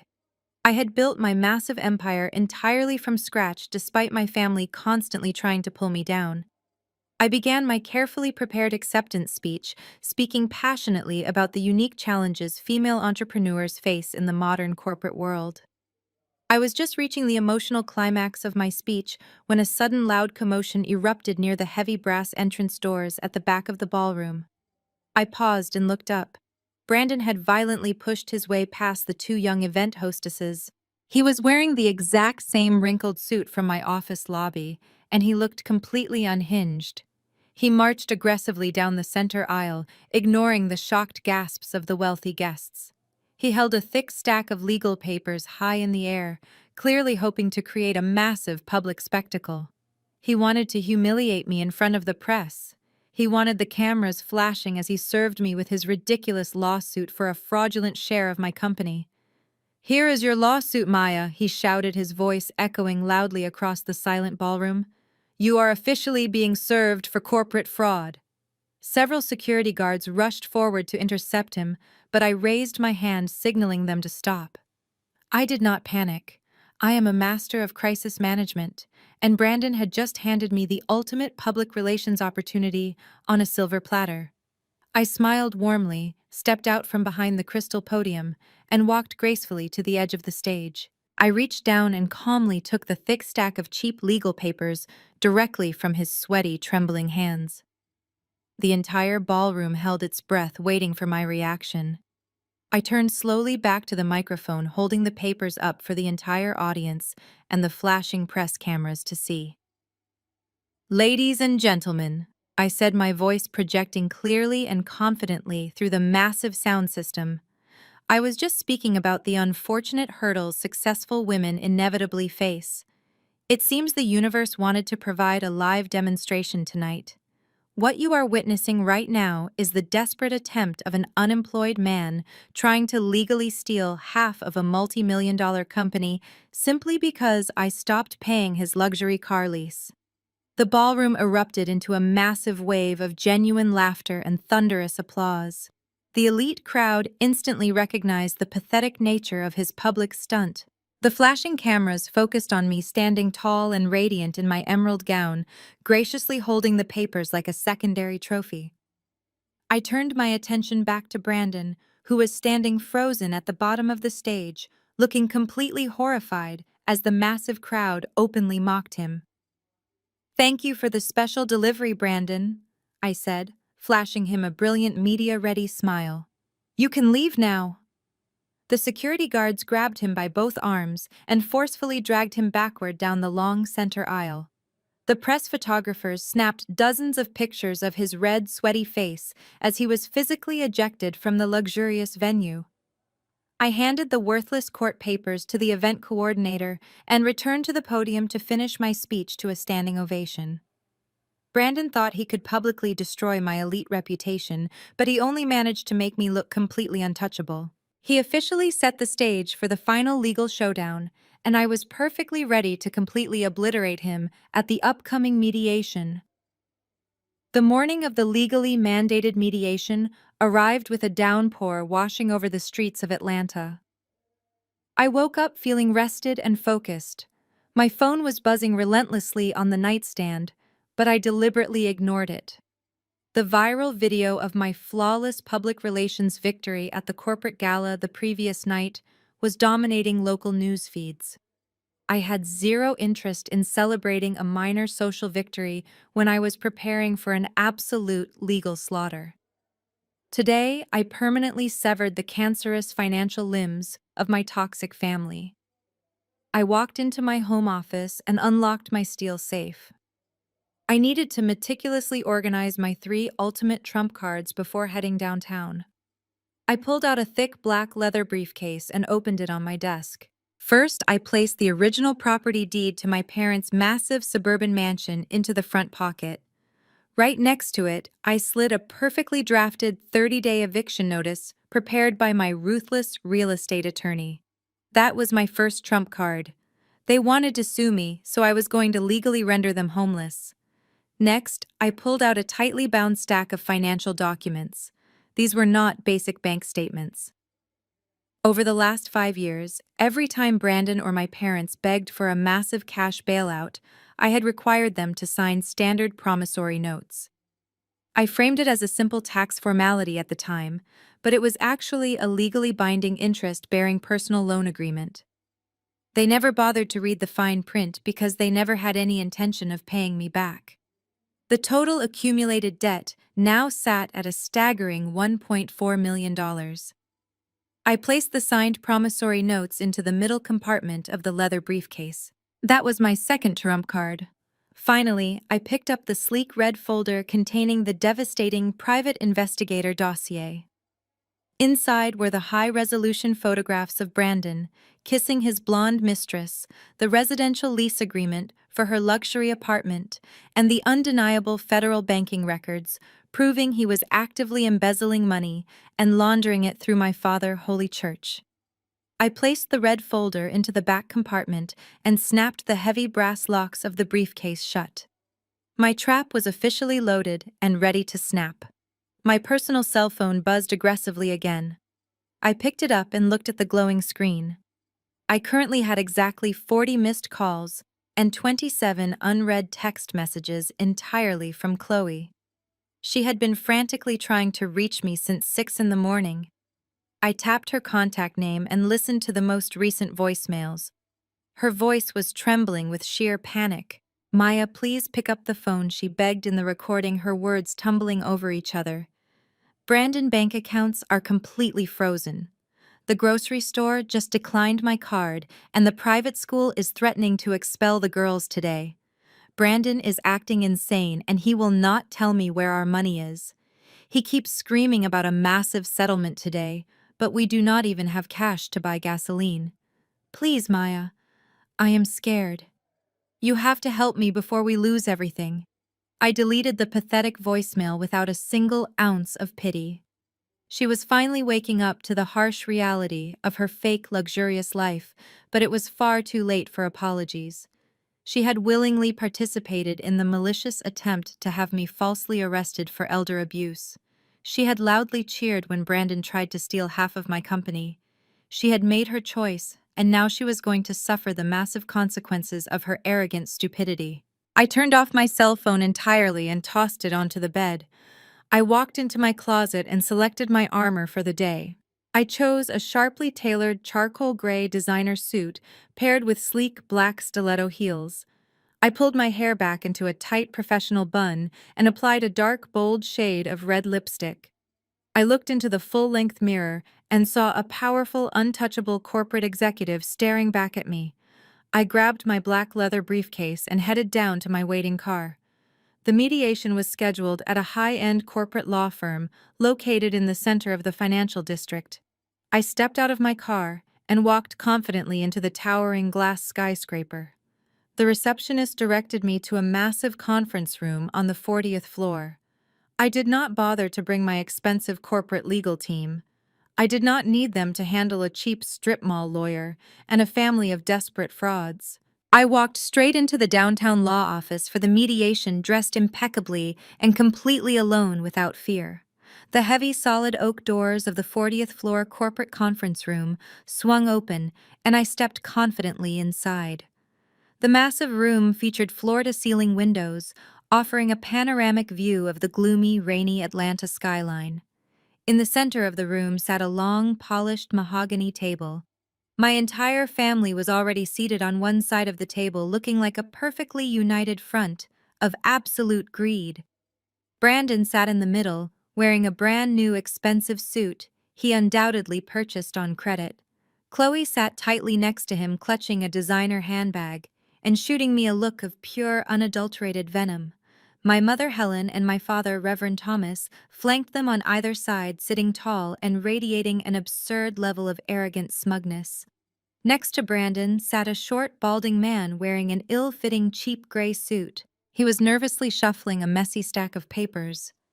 This was clearly the discount suburban lawyer they had managed to hire for their massive extortion attempt. A professional court-appointed mediator sat at the head of the long table, looking incredibly bored. He gestured for me to take my seat on the opposite side. I gracefully pulled out a heavy leather chair and sat directly across from Brandon, placing my black leather briefcase gently on the mahogany surface. I folded my hands, resting them perfectly still. I did not bring any legal representation, the mediator noted, raising an eyebrow. Are you absolutely sure you wish to proceed with this mediation entirely alone, Maya? I am perfectly capable of handling this matter myself, I replied, my voice completely calm and steady. The cheap lawyer immediately cleared his throat loudly, standing up to make his grand opening statement. He puffed out his chest, trying to look like a high-powered corporate litigator. Miss Maya, my name is Attorney Jenkins. He began, his voice annoyingly nasal. We are gathered here today to resolve a massive breach of implied contract and severe financial damages inflicted upon my clients. Over the past 5 years, my clients established a legally binding pattern of reliance on your corporate resources.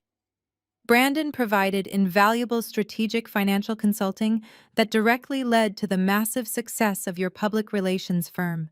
Your sudden and malicious termination of this financial arrangement has caused catastrophic emotional distress and severe reputational damage.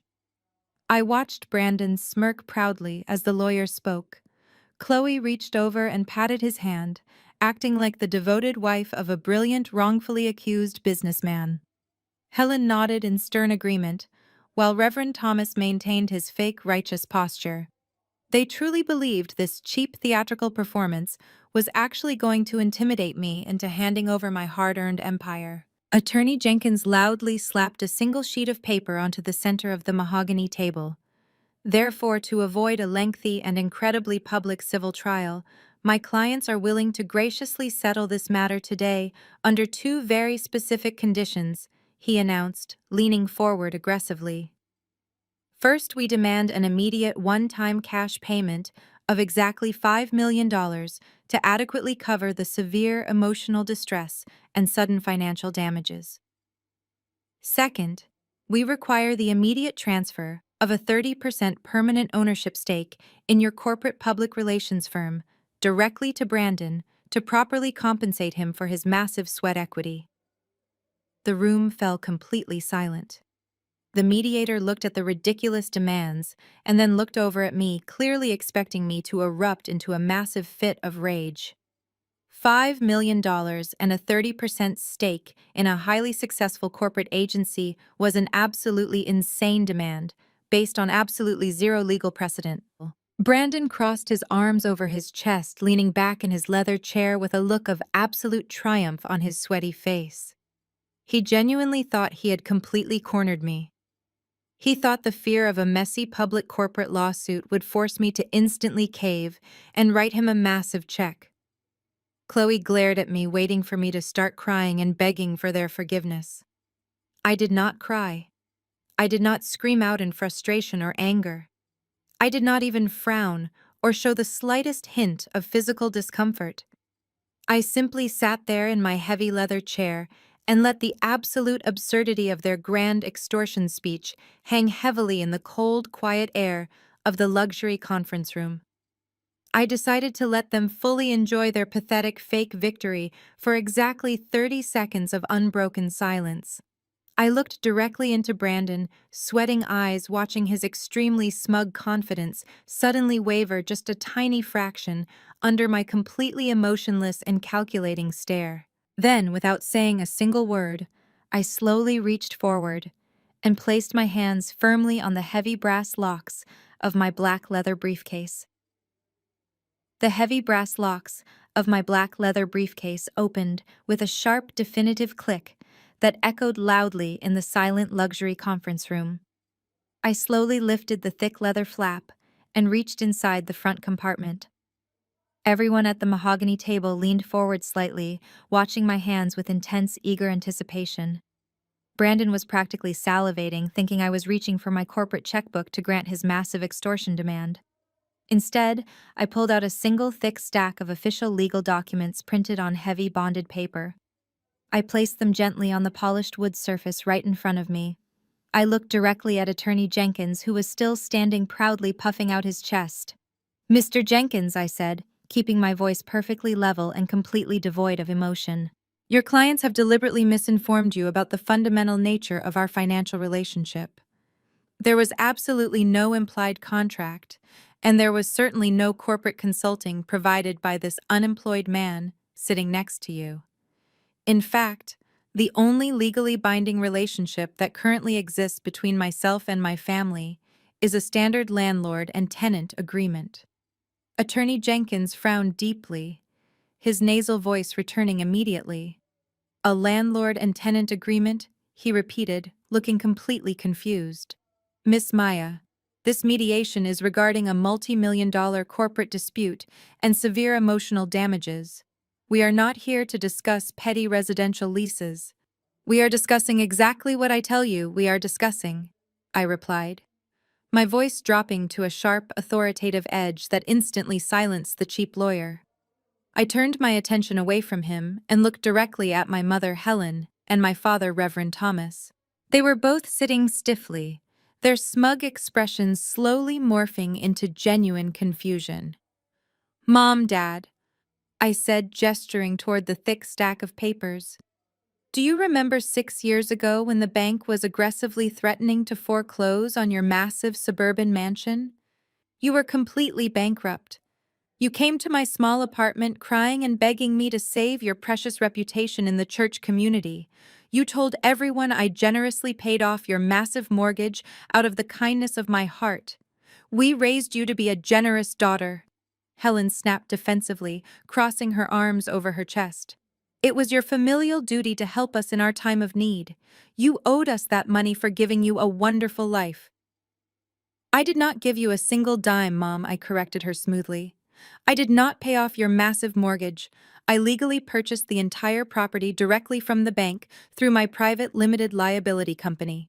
I saved you from public eviction by buying the mansion and allowing you to live there rent-free for the last 6 years. The room fell completely silent again. Reverend Thomas' face lost all of its color. He reached across the mahogany table with trembling hands and grabbed the heavy bonded paper. He rapidly flipped through the official property deed, scanning the dense legal text. His eyes widened in absolute horror as he saw my corporate entity listed as the sole legal owner of the sprawling estate. "This cannot be right," Helen gasped, snatching the papers out of his hands. She frantically read the bold print, her designer-manicured fingernails digging sharply into the thick paper. "You told us you paid the bank to fix the loan, Maya. You specifically said the house was completely safe." "I said the house was safe from the bank," I replied, leaning back comfortably in my heavy leather chair. "And it was safe. It belongs to me. You have been living under my roof as my legal tenants on a month-to-month basis. I paid the property taxes. I paid the expensive landscaping fees. I paid for the massive roof repairs last summer. I am the sole owner of the property, and I no longer wish to financially support ungrateful tenants who actively conspire to have me falsely arrested for criminal elder abuse. You cannot do this to us." "Reverend Thomas," shouted his booming preacher voice, cracking with sheer panic. "That is our family home. We have lived in that neighborhood for 20 years. Where exactly are we supposed to go?" "That is absolutely not my problem, Dad," I stated coldly. "You should have thought about your living situation before you eagerly backed a ridiculous civil lawsuit attempting to steal my corporate agency." I reached back into my open leather briefcase and pulled out a single crisp white sheet of paper bearing the official state seal. I looked directly into my mother's terrified eyes, watching her fake wealthy reality completely crumble into absolute dust. Then, with a slow, deliberate physical motion, I gracefully slid the formal 30-day eviction notice toward her shaking hands. My mother stared blindly at the crisp white paper resting in front of her. The bold black letters spelling out notice of eviction seemed to completely shatter the fragile glass house she had lived in for the last 6 years. She did not scream or argue, she simply sat frozen in absolute disbelief. I turned my undivided attention back to the primary target sitting across the mahogany table. Attorney Jenkins cleared his throat. "Well?" he stammered, his nasal voice losing confidence. "The residential status of your parents is a separate legal matter. However, we are primarily here to address the corporate lawsuit and the $5 million settlement demand regarding my client Brandon. He still maintains a rightful claim to a 30% stake in your public relations firm based on his extensive financial consulting and the severe emotional distress you intentionally caused him." I smiled warmly at the cheap lawyer. "Mr. Jenkins, I admire your persistent dedication to a sinking ship," I replied smoothly. "But before we discuss massive cash settlements or corporate ownership transfers, we must officially settle Brandon's outstanding debts first." Brandon scoffed loudly, leaning forward in his leather chair. "Debts?" He laughed, his voice dripping with condescending mockery. "I do not owe you a single dime, Maya. There was never any formal agreement to repay the allowance you voluntarily gave us. It was a verbal family arrangement." I reached back into the middle compartment of my black leather briefcase. "Oh, Brandon," I sighed, shaking my head slowly. "You really should know better than to sign financial paperwork without thoroughly reading the fine print." I pulled out a tightly bound stack of financial documents and tossed them onto the center of the polished mahogany table. Attorney Jenkins immediately reached forward and grabbed the stack, adjusting his cheap glasses as he began reading the top page. "Over the last 5 years, every single time Brandon and Chloe came crying to me for a massive cash bailout to pay their luxury car leases, country club fees, or private school tuition, I required Brandon to sign a simple document," I explained. "I told him it was just a standard tax formality required by my corporate accounting department to legally process large cash transfers. He was always in such a frantic, desperate hurry to get his hands on my money that he blindly signed every single page without ever asking a single question. Attorney Jenkins' face turned completely pale as he rapidly flipped through the dense pages of legal text. He swallowed hard, his eyes darting frantically back and forth across the paper. "If you actually bother to read the bold print, Brandon," I continued, leaning comfortably back in my heavy leather chair, "you will clearly see those documents are not tax formalities. They are legally binding interest-bearing personal promissory notes. You officially agreed to repay every single dime I ever gave you at a highly competitive annual interest rate." Brandon's face flushed a deep, angry red. "You tricked me," he shouted, slamming his fist down hard on the table. "Those papers are completely invalid. You cannot legally enforce a deliberate trick. They are notarized, legally binding contracts drafted by one of the most ruthless corporate law firms in the state of Georgia." I countered sharply, my voice cutting effortlessly through his yelling.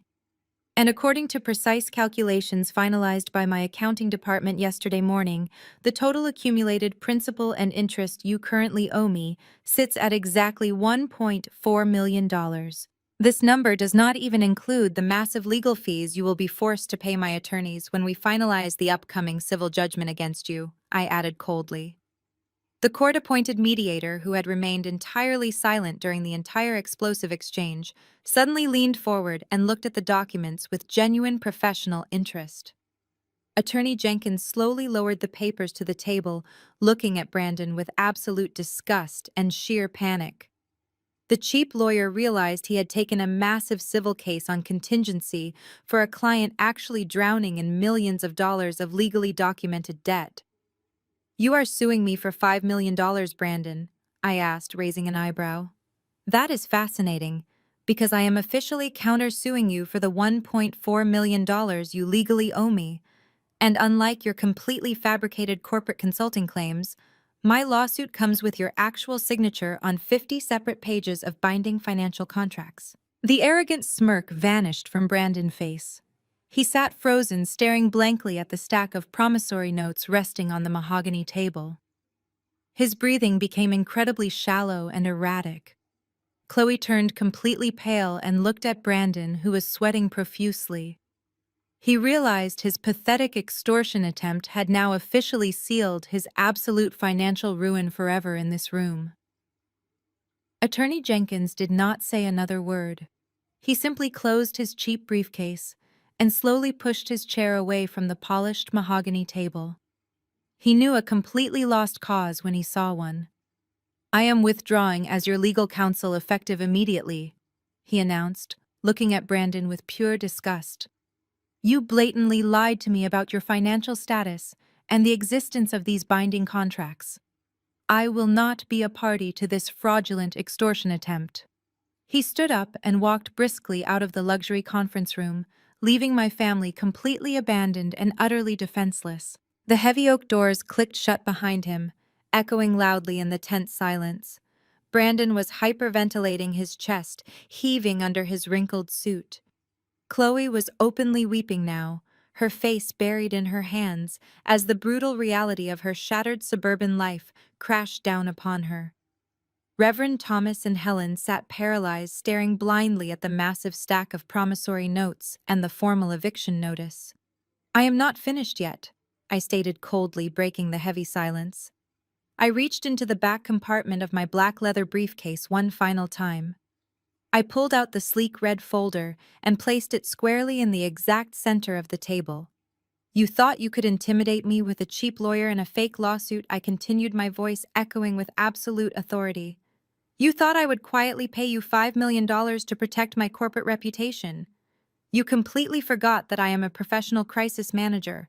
I do not hide from scandals. I actively destroy the people who try to create them." I opened the red folder and spread the glossy, high-resolution photographs across the mahogany surface. Chloe stopped crying instantly. She stared down at the clear images of her husband intimately kissing his young blonde mistress outside the luxury hotel. She gasped sharply, her hands flying to her mouth in genuine horror. "That is Jessica," I said, looking directly at my sister.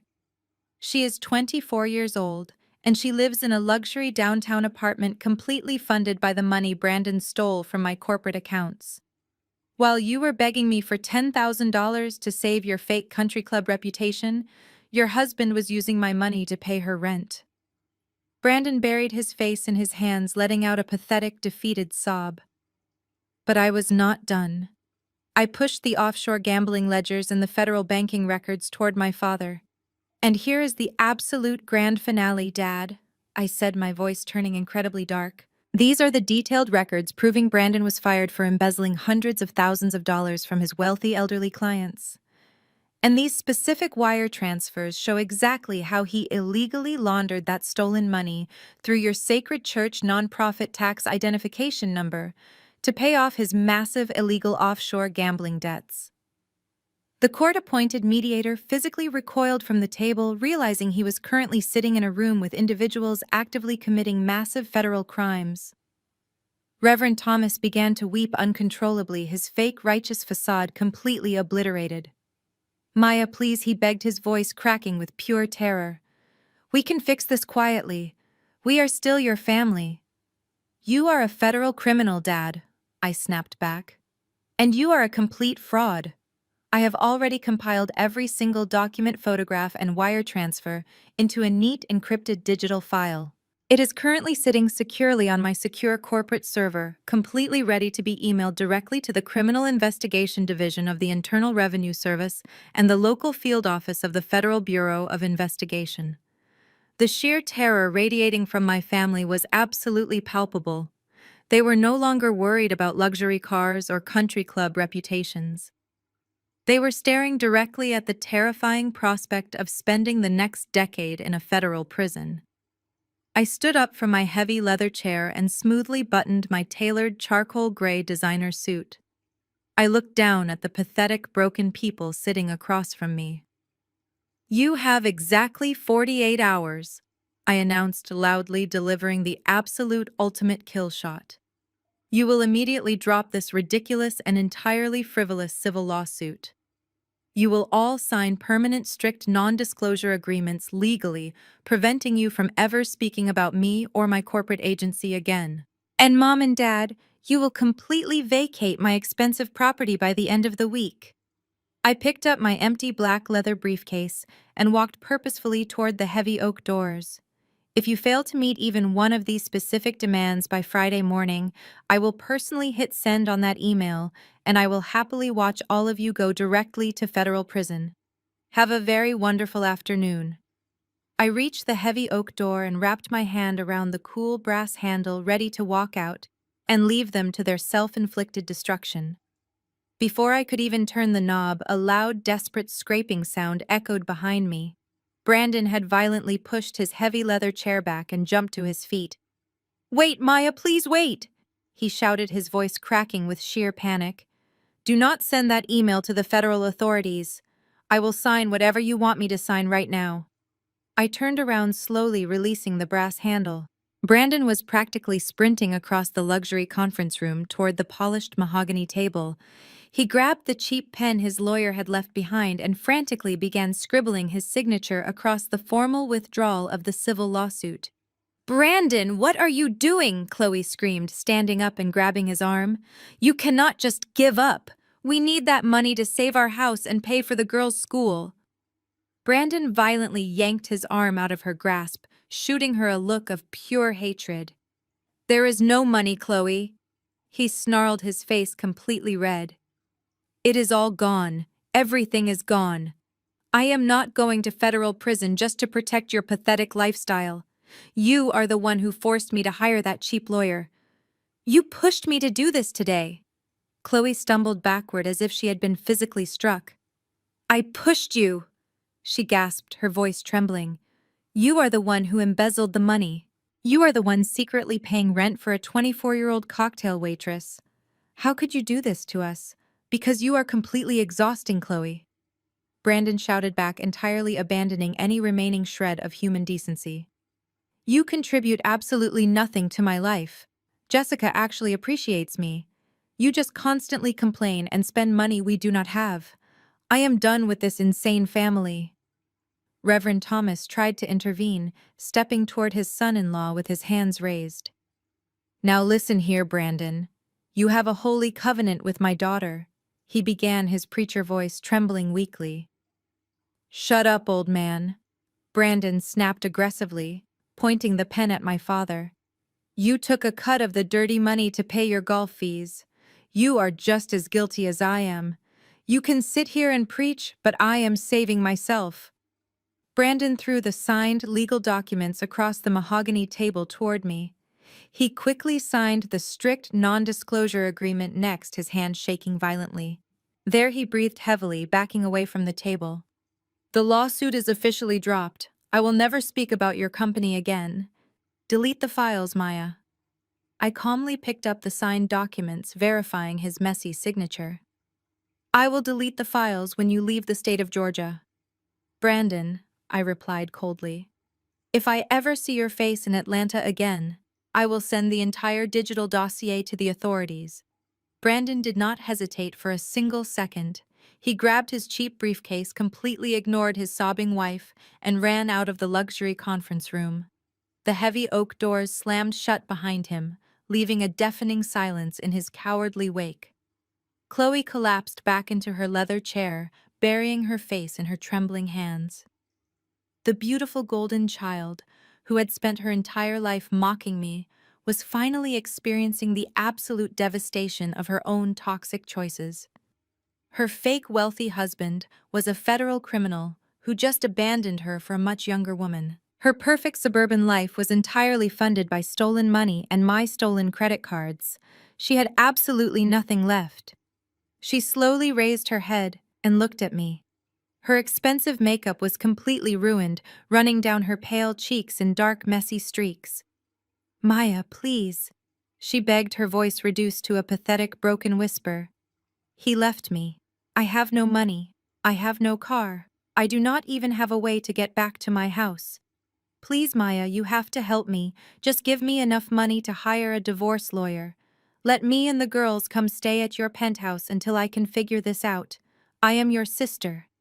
I looked directly at the selfish woman who had laughed when her husband insulted my career at the Thanksgiving dinner table.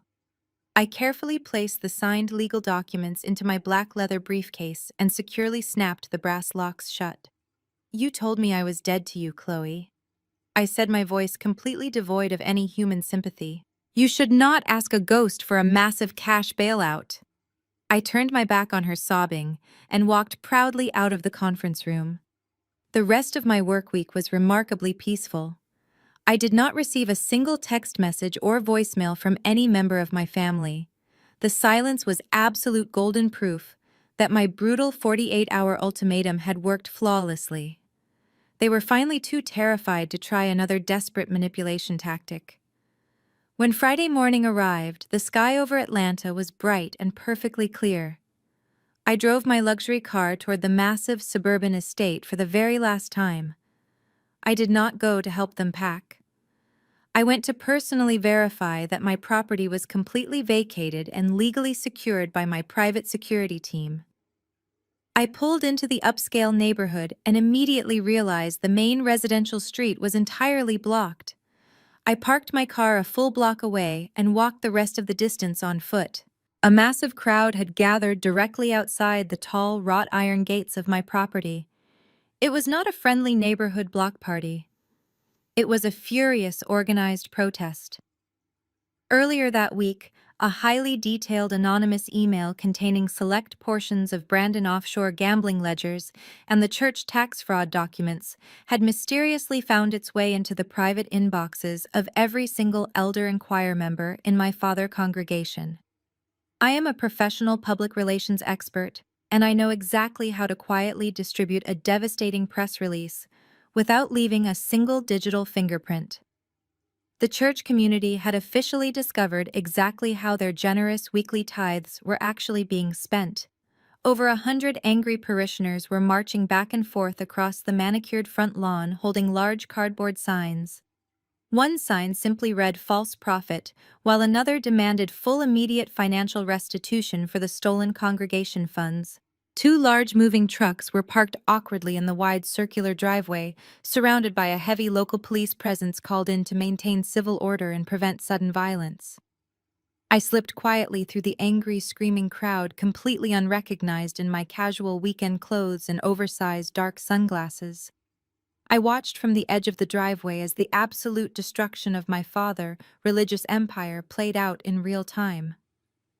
Deacon Wallace. The exact same man who had angrily called my office to condemn my wicked soul was now standing proudly on the front porch holding a portable megaphone.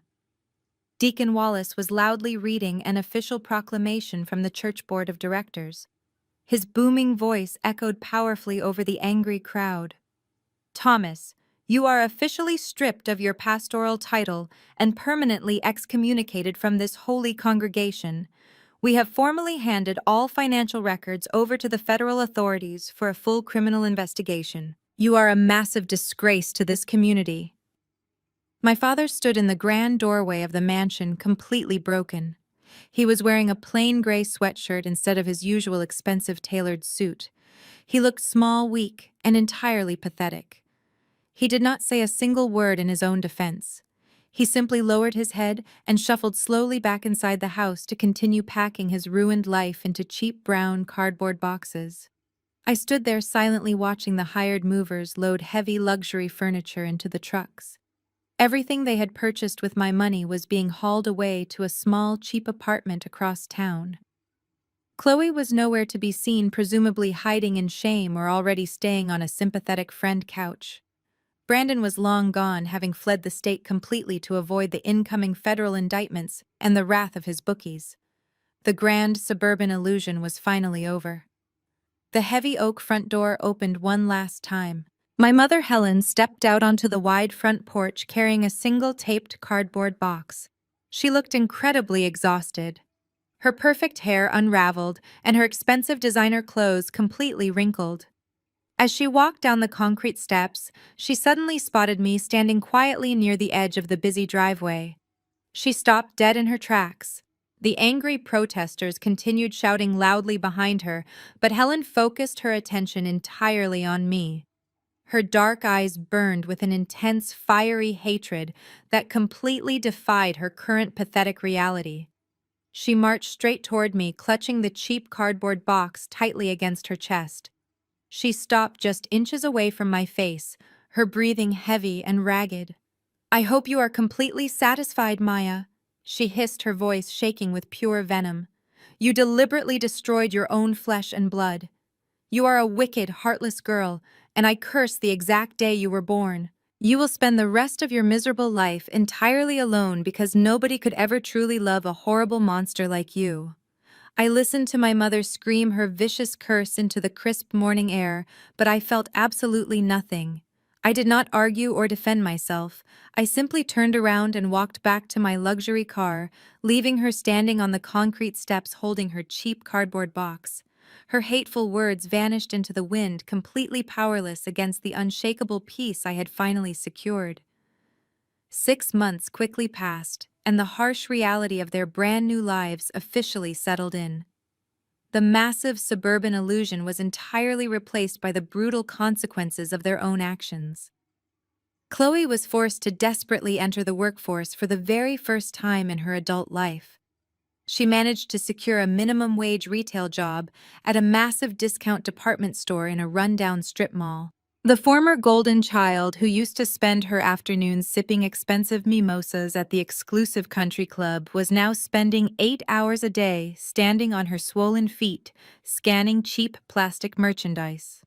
She wore an ugly, stiff polyester uniform and a scratched plastic name tag. One Tuesday afternoon, a particularly difficult customer began screaming at Chloe over an expired discount coupon for paper towels. Chloe had to stand there and silently take the vicious verbal abuse, biting her tongue to keep the only pathetic paycheck she had left to feed her daughters. Her perfect manicured nails were gone entirely, replaced by cracked skin and pure exhaustion. Brandon was living an even darker nightmare. He never made it very far out of state. He was currently hiding in a cheap, filthy motel, on the absolute outskirts of a neighboring city, constantly looking over his shoulder. The young blonde mistress Jessica had immediately dumped him the exact second she realized his bank accounts were frozen and the luxury rent checks had officially stopped arriving.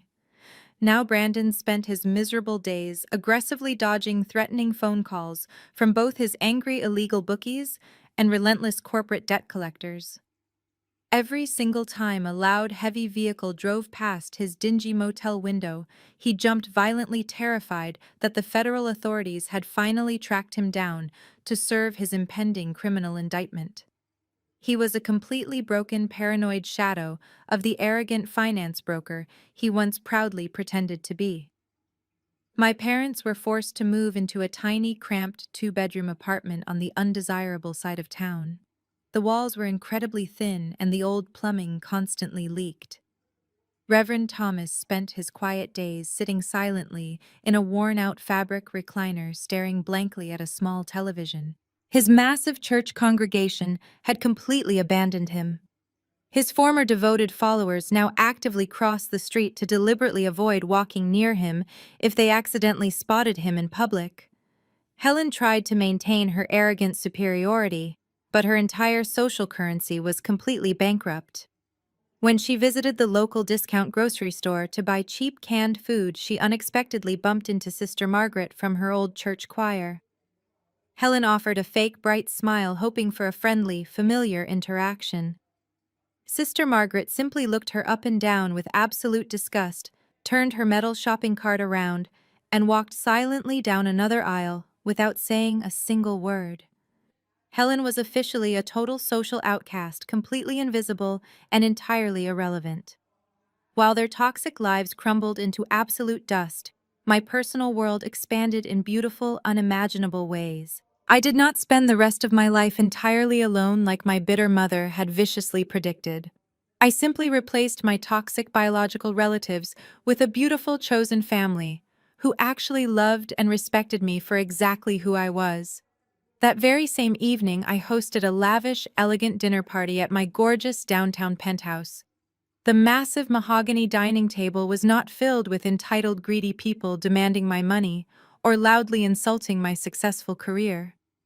Instead, the long table was surrounded by my incredibly supportive corporate colleagues, my fiercely loyal personal friends, and my wonderful, loving fiancé. We drank expensive vintage wine and ate a spectacular catered meal, laughing loudly until our stomachs physically hurt. The crystal chandeliers glowed warmly overhead, illuminating a room completely devoid of any hidden agendas or malicious family drama. I raised my elegant glass of champagne to make a heartfelt toast, looking around the table at the brilliant, smiling faces of the people who genuinely valued my presence. I realized right then that setting a brutal boundary had not destroyed my life at all. It had actually saved my life. The incredible joy echoing through my beautiful home was the absolute ultimate victory against the miserable people who tried to break me.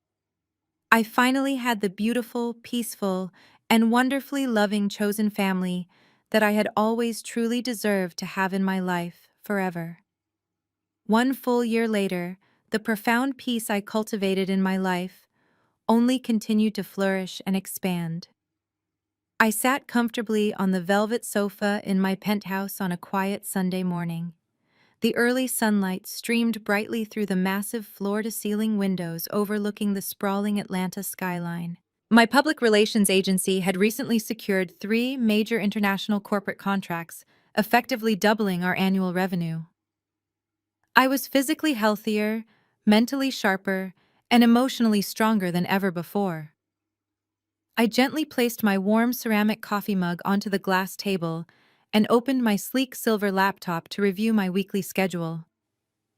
As the screen brightened, a new notification chimed softly from my personal email inbox. The sender was unfamiliar, but the subject line instantly caught my attention.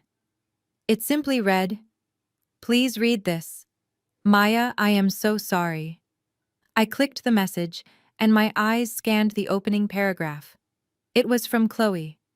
She had created a brand new email account specifically to bypass the strict digital blocks I had placed on all of her previous contact numbers and social media profiles.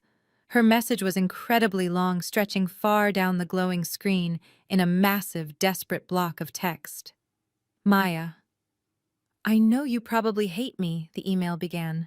I know I did terrible, unforgivable things to you. Brandon completely ruined my life and left me with absolutely nothing. I am working 2 terrible jobs just to keep a cheap roof over my head. Mom and Dad will not even speak to me anymore because they blame me for losing the big house.